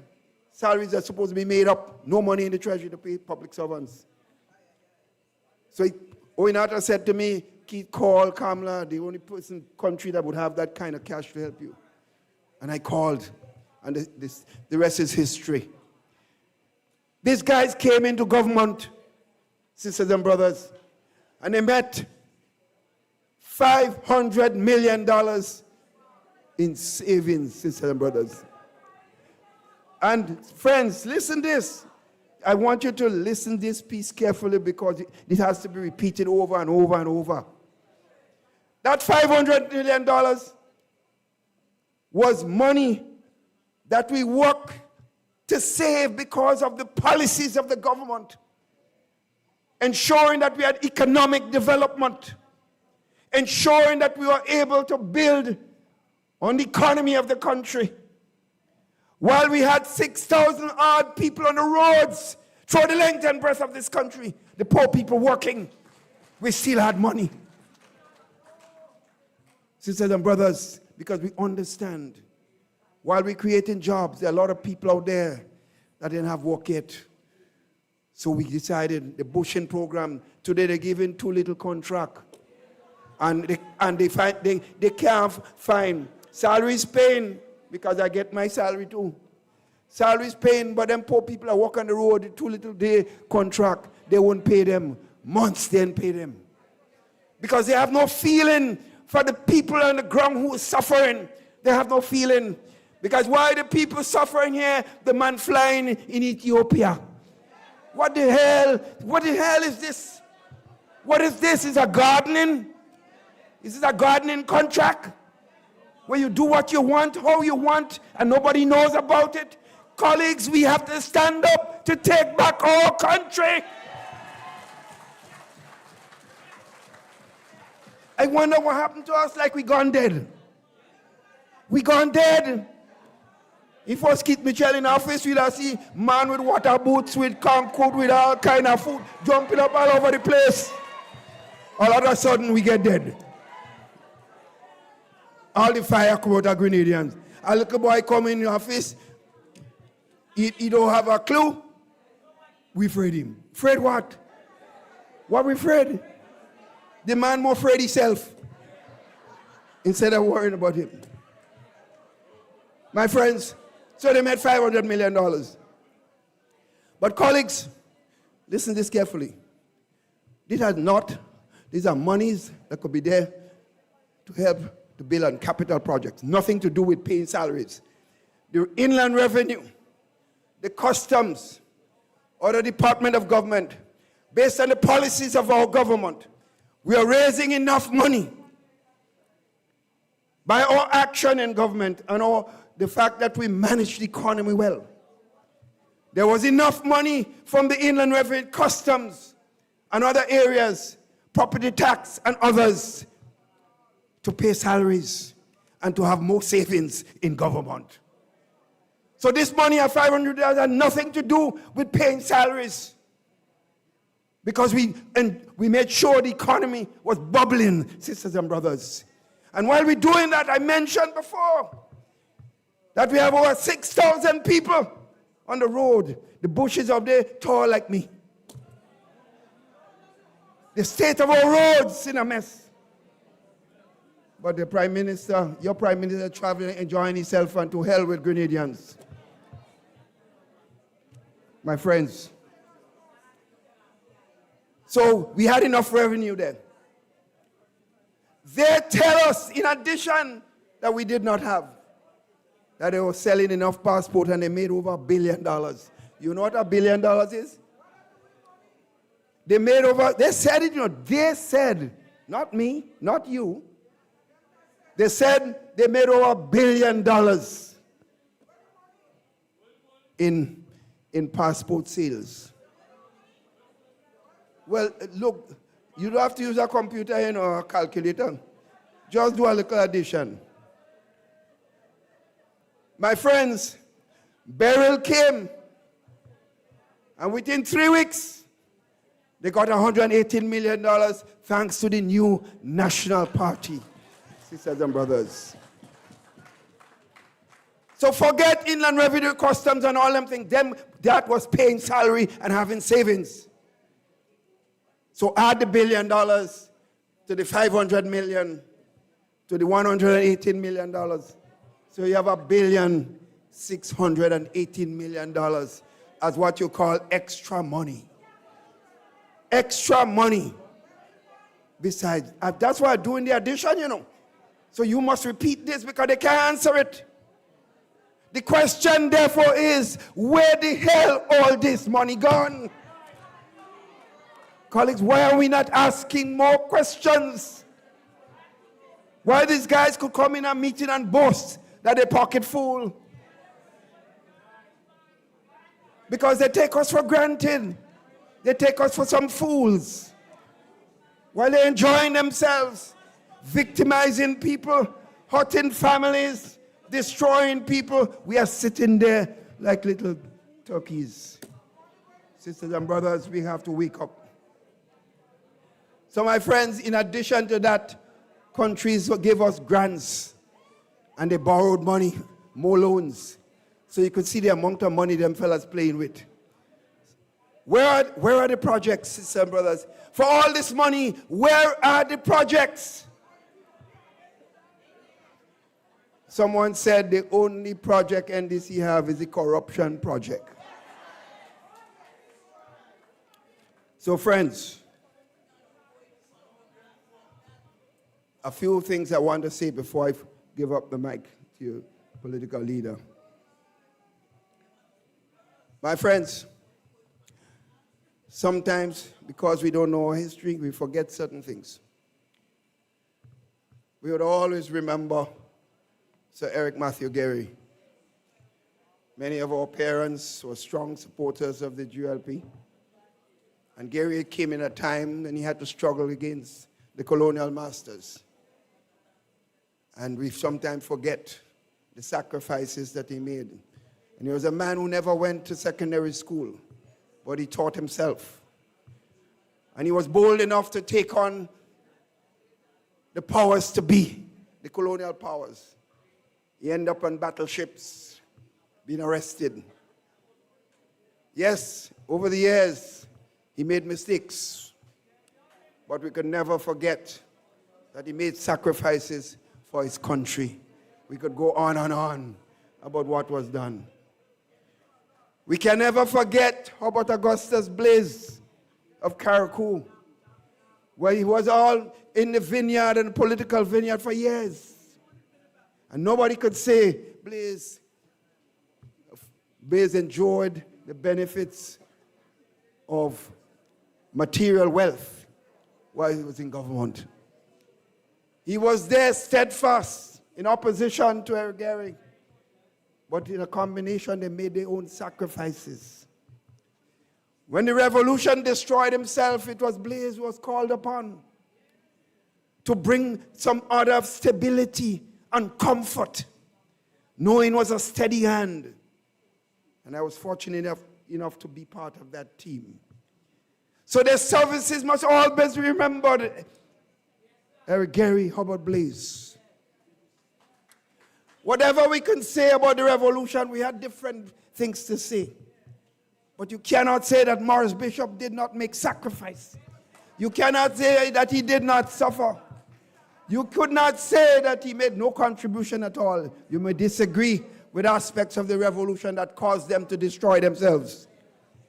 But you have to accept the fact that he could have chosen a more comfortable life, because he came in the more upper middle class in the society. He didn't have to go into this struggle. So we at least have to respect that and understand that. So I'm saying that he did. And we could trace the history of past leaders of this party, of this country. The sacrifices that they made, sisters and brothers, they made it.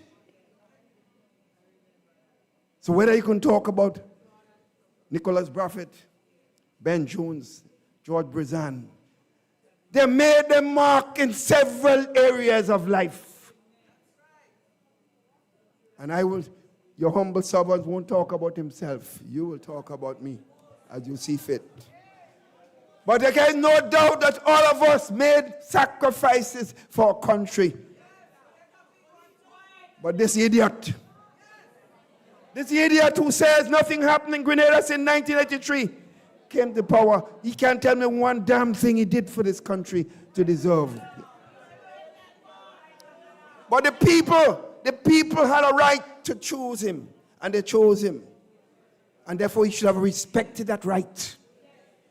Instead of that, he assumed himself as some savior, some lord in this country. And he's talking to all of us like little boys and girls. No, Jesus don't talk down to anybody. Autocrats, people that full of themselves and have no respect for others, they're the ones who talk down to people. You will not see members of this party. You listen to Brother Cox. In all that you hear, is Cox sound like a man that's arrogant and talking down to anybody? Sister Clarice spoke. You saw a feeling of a human being. She gave up a healthy medical practice that she could have been much more comfortable materially had she stayed in her practice. You look at the lifestyle of doctors in this country and you could see why she would have been far better off. She made sacrifices. And she spoke as a humble servant of the people.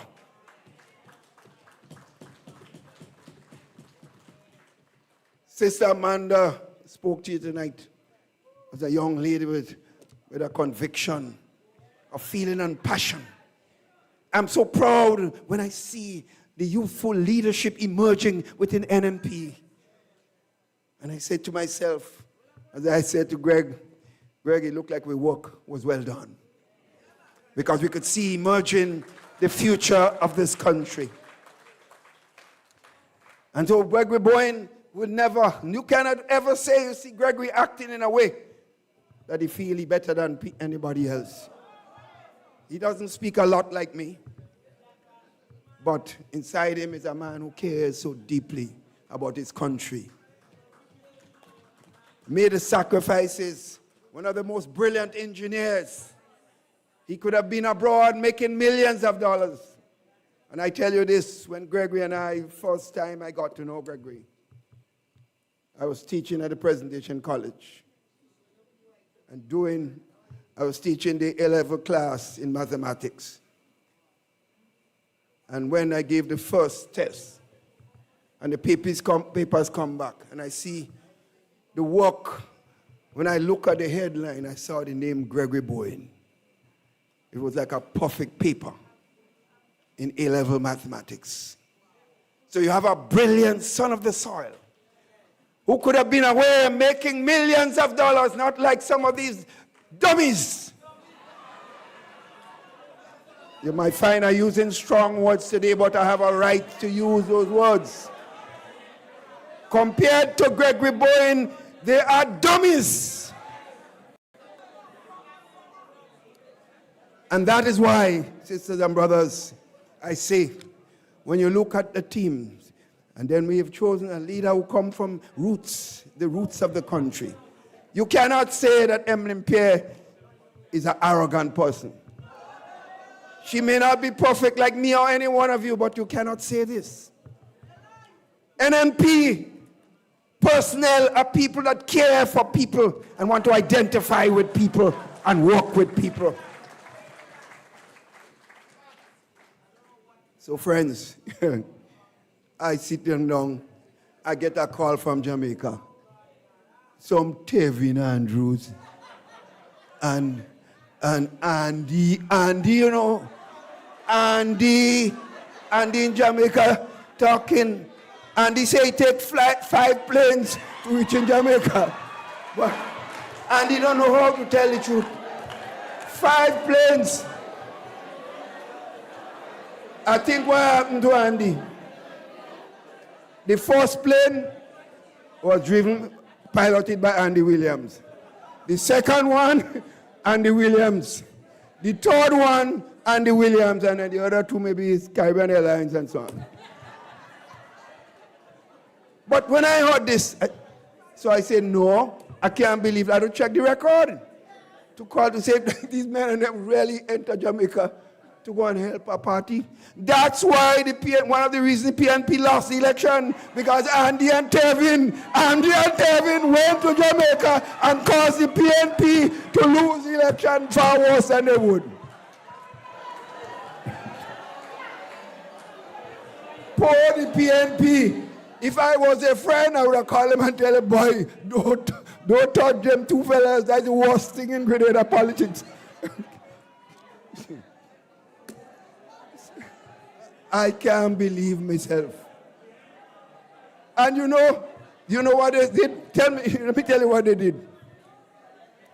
Now, if I go and do something wrong, and I go in Jamaica to interfere in the politics, because you shouldn't do that. Even if my prime minister told me to go, I ain't calling his name at all. The men start up on the platform, they say, Deacon Mitchell sent us to talk.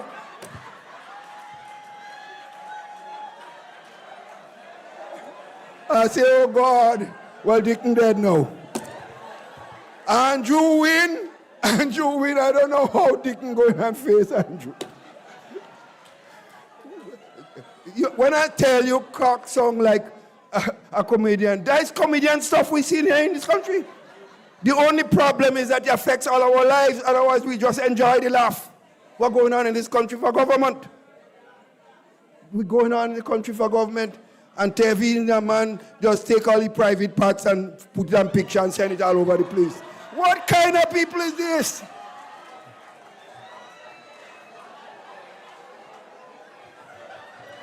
And if the thing they look good, it should have everything will look good. So I don't know. Lord have mercy. Lord have mercy.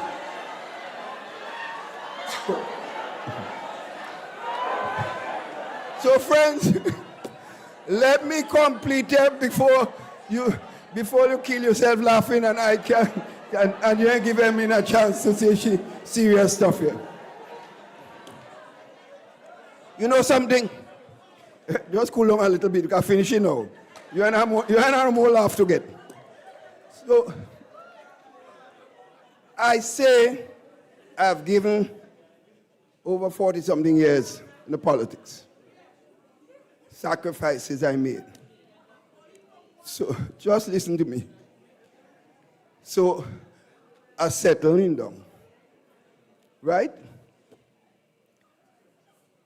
But every minute, they putting me on the papers.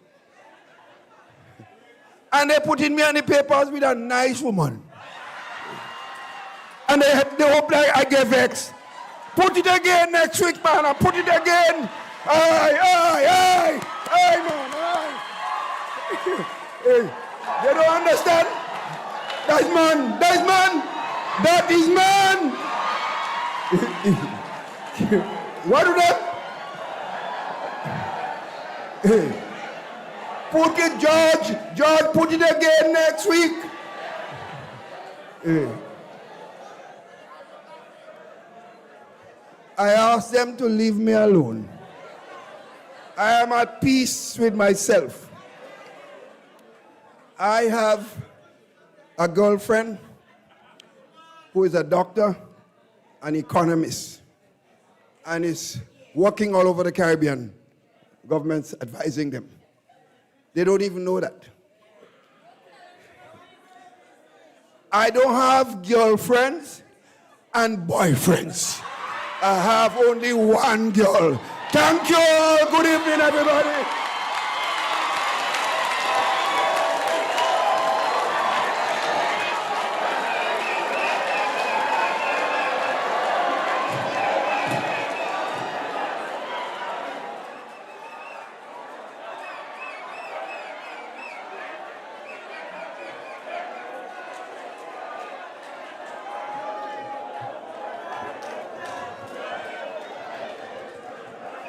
Well.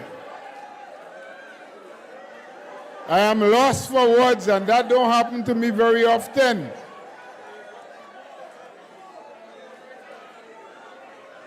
The only thing I can do now before we bring on the final speaker for the evening is to caution every one of you. You are very happy. Generally, NNP are very happy people. Of course, nice people, very happy people. And that was our former Prime Minister and political leader. He started to sound a little bit like me in the end, giving good jokes. But I want to tell you something. Amidst all of the laughter, the fun, and the enjoyment, there's still a lot of work to do. This is just a very small part of what we have to do. And I heard earlier on in the speech, Dr. Mitchell said that we must not just come here, listen, laugh, and clap, but go back out and do the work. I want to add one more thing to it. There must be a lot of introspection. And I'll tell you quickly a little story. Very quick, very quick, but just to demonstrate what I'm saying. There was this man who said his wife called him one morning and said, "Come, look over there.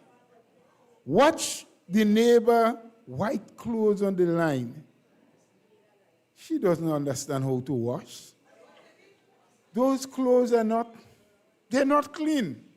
And he had to agree with her. The second day, when she called him and expressed the same thing, he said, no, he must go closer to see for himself. So he left his house and went by the neighbor's house and looked on the line carefully. But the white clothing was sparkling. He said, but what has happened?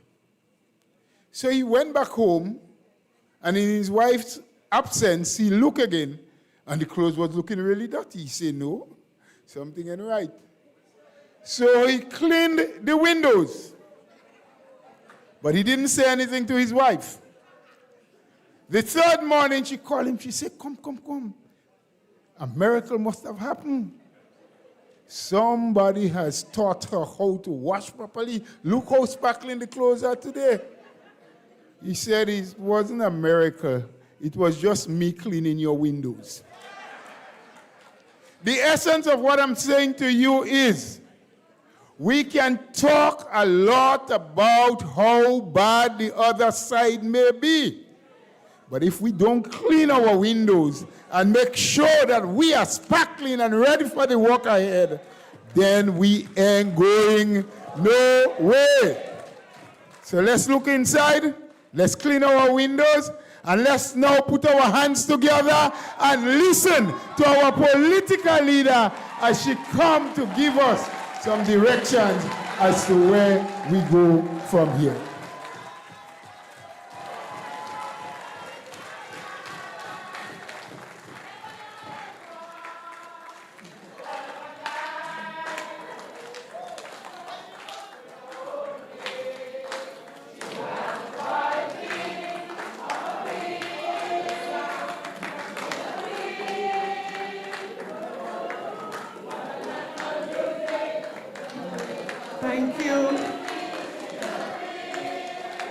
Thank you. Thank you.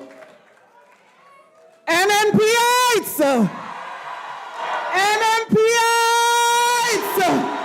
Are you ready? I ask, are you ready? I'm hearing you loud and clear. Brothers and sisters, let me take this opportunity to recognize the very distinguished members of our head table this afternoon. I want to especially recognize the chairman of the New National Party and the former Prime Minister of Grenada, Carriacou and Petite Martinique for 23 years. I want to also recognize the deputy chairman of our party, especially recognize the deputy political leader, Brother Nolan Cox, and for the way that he has represented Carriacou and Petite Martinique this evening. We are proud of you. Sister Amanda Japal, and a special lady on the platform, parliamentary representative for St. Mark. She has served St. Mark in such an outstanding way. Sister Clarice Modest Cowan. I recognize also all the other members of the executive of the New National Party, and especially recognize also Sister Aisha Oliver, who is representing the New York chapter, president of the New York chapter. We are so happy to have you on this very special occasion. Supporters, stalwarts, fighters of the New National Party, good evening, brothers and sisters. But you know I would move on very quickly to recognize that we are not the only ones in this room, that we have Grenadians, Carriacouians, and Petite Martiniqueans online who may not be members or even supporters of this party, but we welcome you, we love you, and we are happy to have you this evening. I've always said this, we love our party, we will fight for our party, but we love Grenada, Carriacou, and Petite Martinique even more. And that is why we are fighting the way we are. Brothers and sisters, permit me to also recognize the delegation from Carriacou and Petite Martinique. Stand and take a bow. Stand and take a bow. We love you. And Carriacou, we come in on Saturday. Carriacou and Petite Martinique, we coming. Brothers and sisters, today is the 7th of September, 2025. Lest we forget, I've heard in the audience, today is Ivan's birthday. But you know why I remind us, brothers and sisters? Because we take so much for granted. Do you remember that Grenada lost over 90% of its housing stock during Hurricane Ivan? Do you remember that about 85% of our people was homeless as a result of the passage of Hurricane Ivan? Lest we forget, we take so much for granted. And that is why I say to you on this day, on this anniversary of Hurricane Ivan, I say to you, put your hands together for the new National Party administration and for all those who supported us to bring relief to the people of Grenada, Carriacou, and Petite Martinique. That is why it's painful to see the response of this administration to just a fraction of what the NNP administration had to deal with in 2004. After 1 year, people are still living under tents. But brothers and sisters, I believe Brother Cox did an excellent job addressing the issues of Carriacou and Petite Martinique. And today, I will speak to you on a topic that we have vowed never to have a public meeting and not address: the issue of cost of living. So I will speak to you on cost of living, poor leadership, and poor legislative focus in one. Brothers and sisters, I stand before you today with a very heavy heart. But I stand today not just with a heavy heart, I stand with determination. And I stand with hope and faith in God for the future of Grenada, Carriacou, and Petite Martinique. I stand, brothers and sisters, because wherever I go, and I'm sure you have the same experience, from St. Andrew to St. David, St. George's to St. Mark, St. John to St. Patrick, and all the way to Carriacou and Petite Martinique, the message is the same. Things are harder under the NDC administration. As a matter of fact, most people would tell you it is not that things are just harder. This is the worst that they have ever experienced in their lifetime. Brothers and sisters, we speak every day. I speak to mothers who are on the brink of giving up. I speak to fathers who say they are working even harder, but still can't meet the demands of their families. Brothers and sisters, I speak to businessmen who tell you for the first time they are operating on overdraft, and many are contemplating whether it makes sense economically to continue business. Brothers and sisters, I speak to farmers who would say that this is the worst experience that they've ever had, having to look at their produce rotten, no markets, and their families are struggling at the same time. But what is worse? What is worse, brothers and sisters? No plan, no vision, and no support from this administration. Brothers and sisters, I speak to fishermen who are losing hope, especially with the news that is hanging over their head of a pending ban on the importation or the export of fish from Grenada. I speak to public officers who say to you that they feel cheated, not being able to reap the benefits of the 1958 Pension Act. Brothers and sisters, I speak to busmen and vehicle owners who say to you they sometimes have to pack up their vehicles because they cannot afford to maintain their vehicles as a result of the poor condition of our roads. Brothers and sisters, when you repeat these things over and over, you understand what it does to you. Brothers and sisters, I speak to young people filled with talent, filled with ambition, filled with purpose. But they say to you that they feel robbed of the very opportunities that they were promised. One young man said to me, after explaining his experience, he said, I feel like the story of the dog that left the bone and jumped behind the shadow.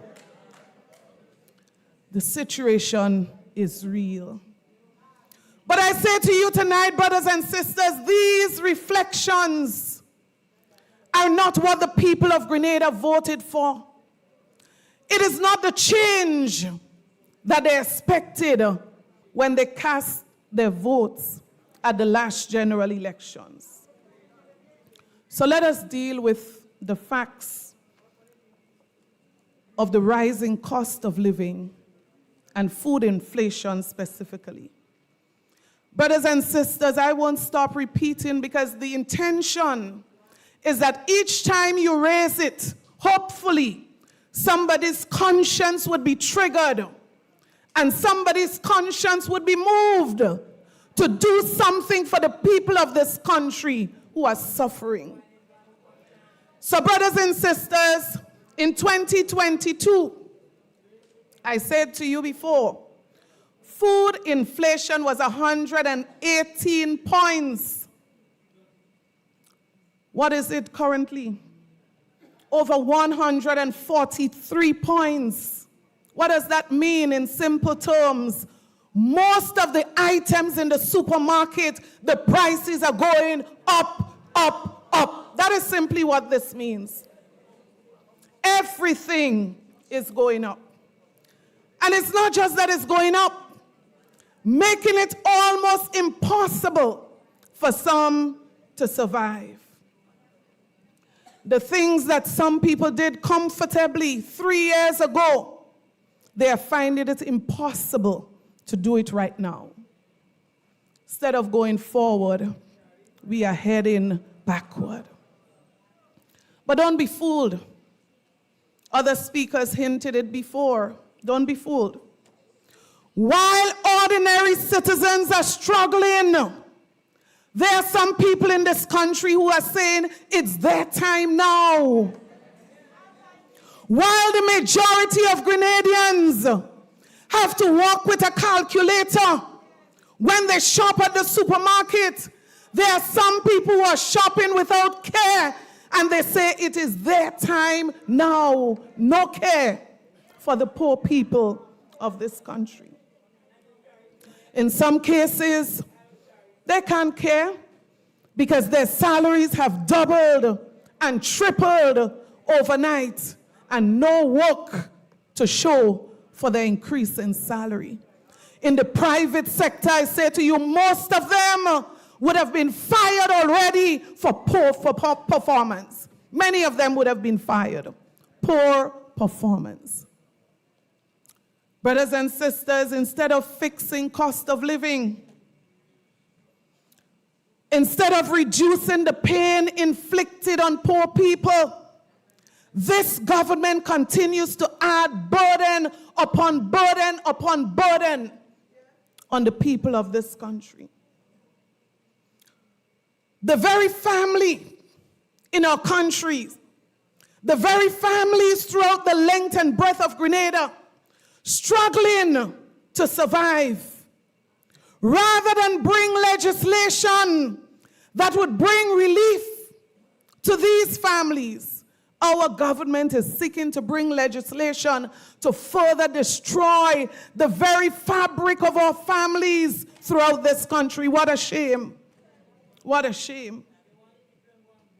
Brothers and sisters, this new bill that you are quite familiar with by now allow even 12-year-olds to access sexual and reproductive health services without their parents' consent. And I've heard one minister said, and try to explain, that people are misunderstanding the bill. That minister attempts to explain what is the intent of the drafters of the bill. And I looked at her and I said, you have to be mad or what? Because it's not about what the drafters believe. It is not about what is in the heads of the drafters. It is what about this bill and what it does in terms of opening up a door that we will never be able to close when it is opened. Brothers and sisters, it's not about the intent. It's not about what they want to do. It is about the power that is given through this bill to destroy our children and the relationship with their parents. That is what I'm concerned about. So don't tell me about what the drafters intended to do and what they intend to do. I really don't care. What we are concerned about is the power within the bill given to 12-year-olds and over. But I say to you, brothers and sisters, something is terribly wrong. Something is terribly wrong. But I hasten to say to you at the same time that I believe, brothers and sisters, that the new National Party is the only real hope of change for Grenada, Carriacou, and Petite Martinique. Change for the better. Brothers and sisters, a party that has always protected our children, a party that has always protected families. That is what the NNP has always been. So what a contradiction. They say people are too young to get married at 16. But they are old enough at 12 to make decisions without their parents on their sexual and reproductive health and choices. What a contradiction. What commerce. What destruction of our children and our families.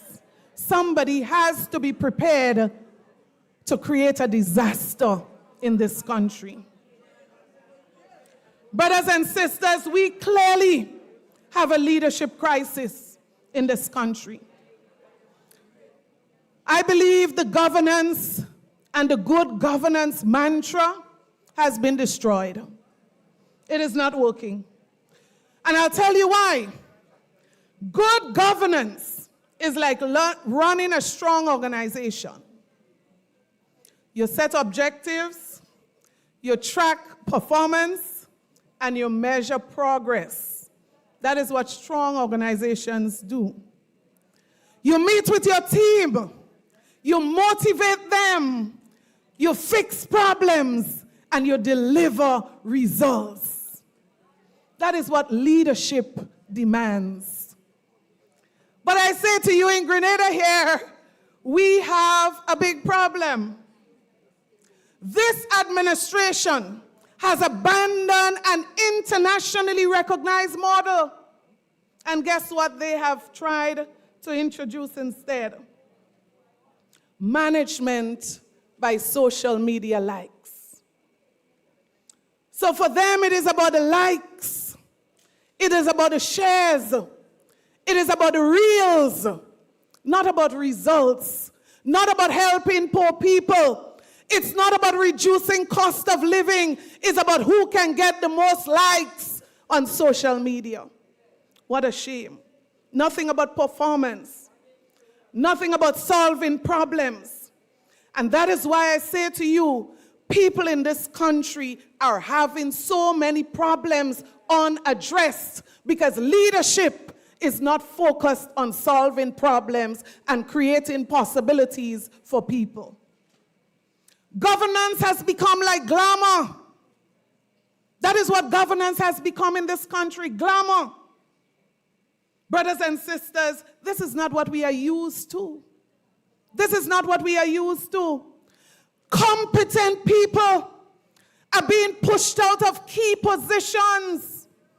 People who have worked so hard for years in government ministries, pushed aside, and newcomers like square pegs in wrong holes who have no clue about what they're doing are given the power to run ministries and run departments and to make important decisions.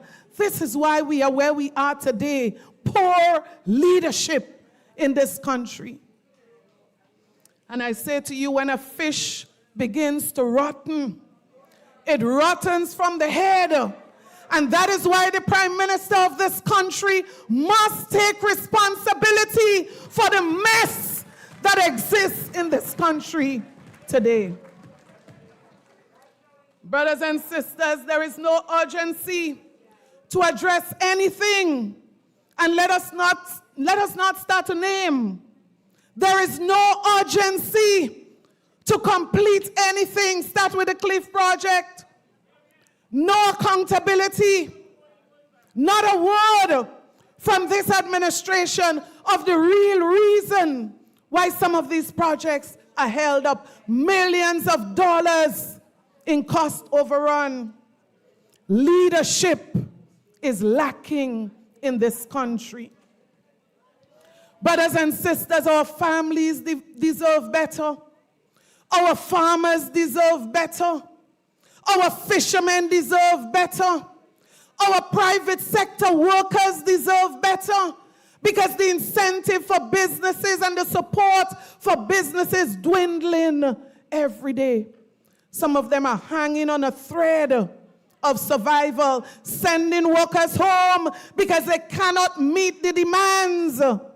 And we talk about minimum wage. We're going to address that separately one day. We are supportive 100% of minimum wage increase. 100%. And anyone who says that NNP does not support minimum wage increase is a liar.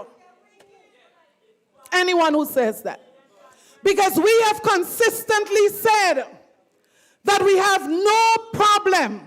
We support any administration that increases minimum wage. But you cannot do it in a way where businesses have to send home workers. You cannot do it in a way where the same workers receive the increase in one hand and they have to spend it in the other hand. You have to know how to do what you do so that everybody could reap the benefits. You see, what they missed is that there's a way to do the increase. And I say to this administration, mind your business, because this minimum wage thing will kill some people out there. Mind your business and provide support to the small businesses that cannot survive. Mind your business and provide relief to the workers who cannot meet their monthly expenses, because the cost of everything, goods as well as services, have increased. It is one thing to do. It's another thing to find the right formula to do what you do. And that is where leadership comes in. Brothers and sisters, the NNP believe in strong families. We believe in respecting parents' rights. We believe in protecting our children. And brothers and sisters, under the NNP, leadership brings results for the people of Grenada, Carriacou, and Petite Martinique. So under the NNP, we ease the rising cost of living with real measures. What is NDC doing? Not just... Brothers and sisters, we supported farmers and fishermen with real support and opportunities. Brothers and sisters, we protected our children, and I know this one is dear to your heart. But I say to you this evening, I did not enter politics because of glamour and title. I came because I understood what it means to struggle. And I understood, brothers and sisters, what it means when you know that people need support that requires you to give of your all. Brothers and sisters, there's a difference between the NNP team and the NDC team, because the NNP is about giving. The NNP is about loving people. And we have an administration where it's all about gimme, gimme, gimme. I'm going to take, even if it means taking away from the very people that you're supposed to love, like taking millions from the Grenada Development Bank when fishermen in Soubise and Grenville are crying out that they cannot get $10,000. One person walks away with $3 million in government. Brothers and sisters, this evening, we have a simple responsibility. We have a simple responsibility. Simple, but yet very important. We have a responsibility, brothers and sisters, to do whatever it takes to protect our country. And that is why I ask you this evening, as I've asked you before, are you prepared to protect the families of this country, brothers and sisters? Are you prepared to protect our children in this country? Are you prepared to demand strong leadership in this country? And are you prepared to be the change that you want to see, that Grenada want to see? And that is the critical thing. What is the change that we want to see? What is the change that we want to see? And are you prepared to be that change? Because it's one thing to talk about change. It's one thing to talk about wanting better. It is one thing to complain about what is going wrong. But it's another thing to be the change that you want to see. So I say to you as I close, get down to work. Get down to serious work if you are seriously concerned about Grenada, Carriacou, and Petite Martinique. Check for your names on the voters list. Check for your family names on the voters list. Register your family and friends. This thing is crucial. This thing is serious, and lives are at risk by the very actions if we do not take them.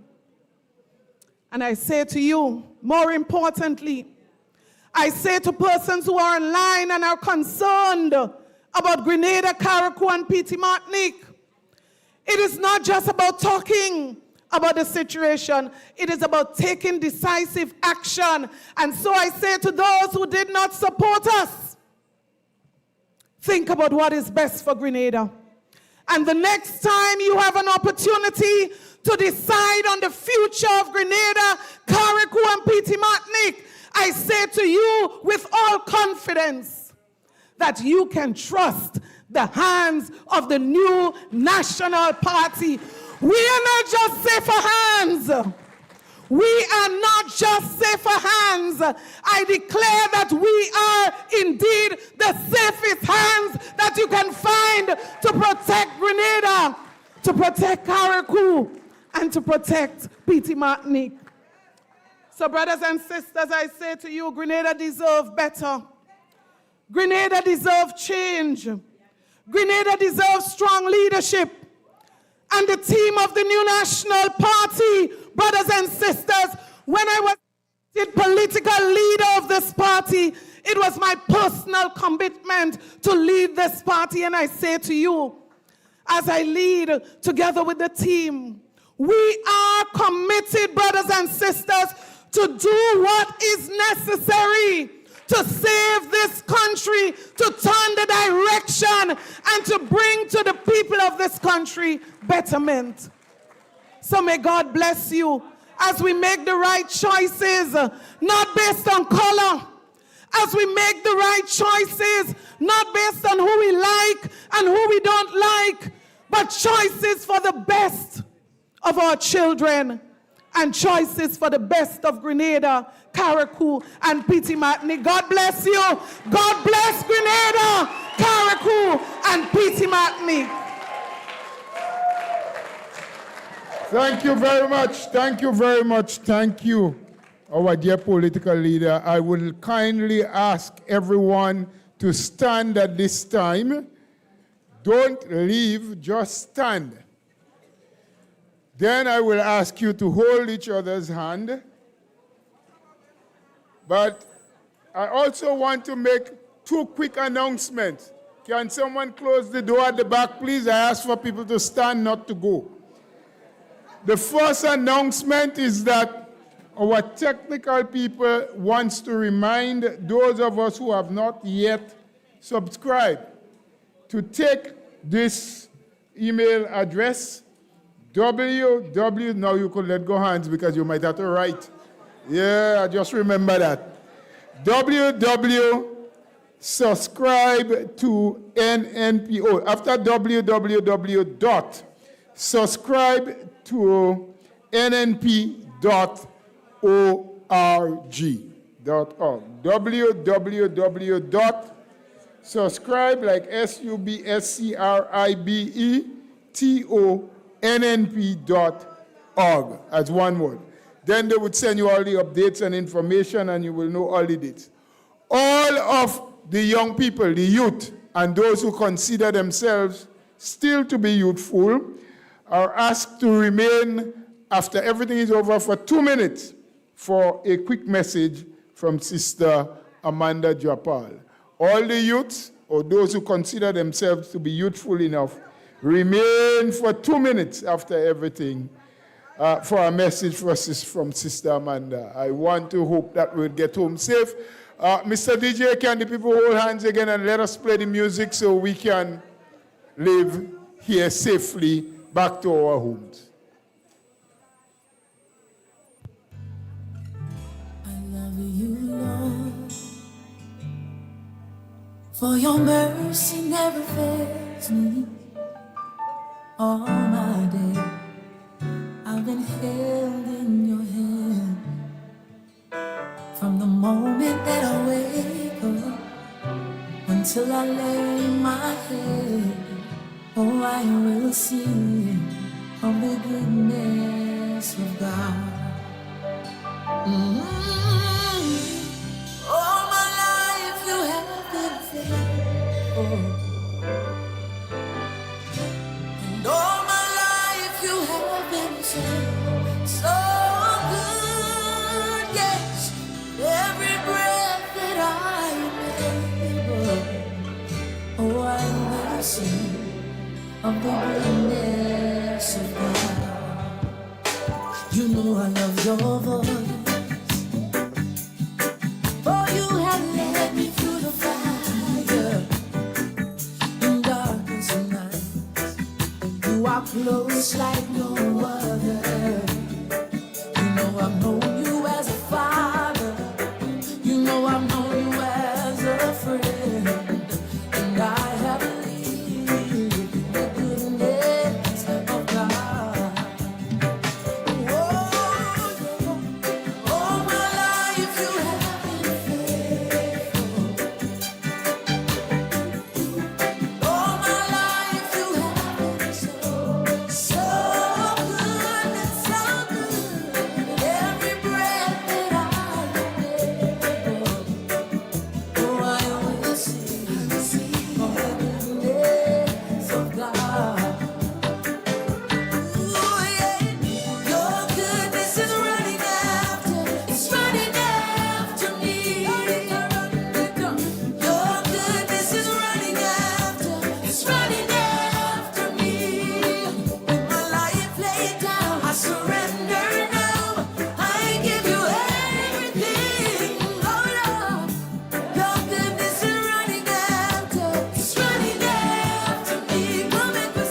whole thing, you know.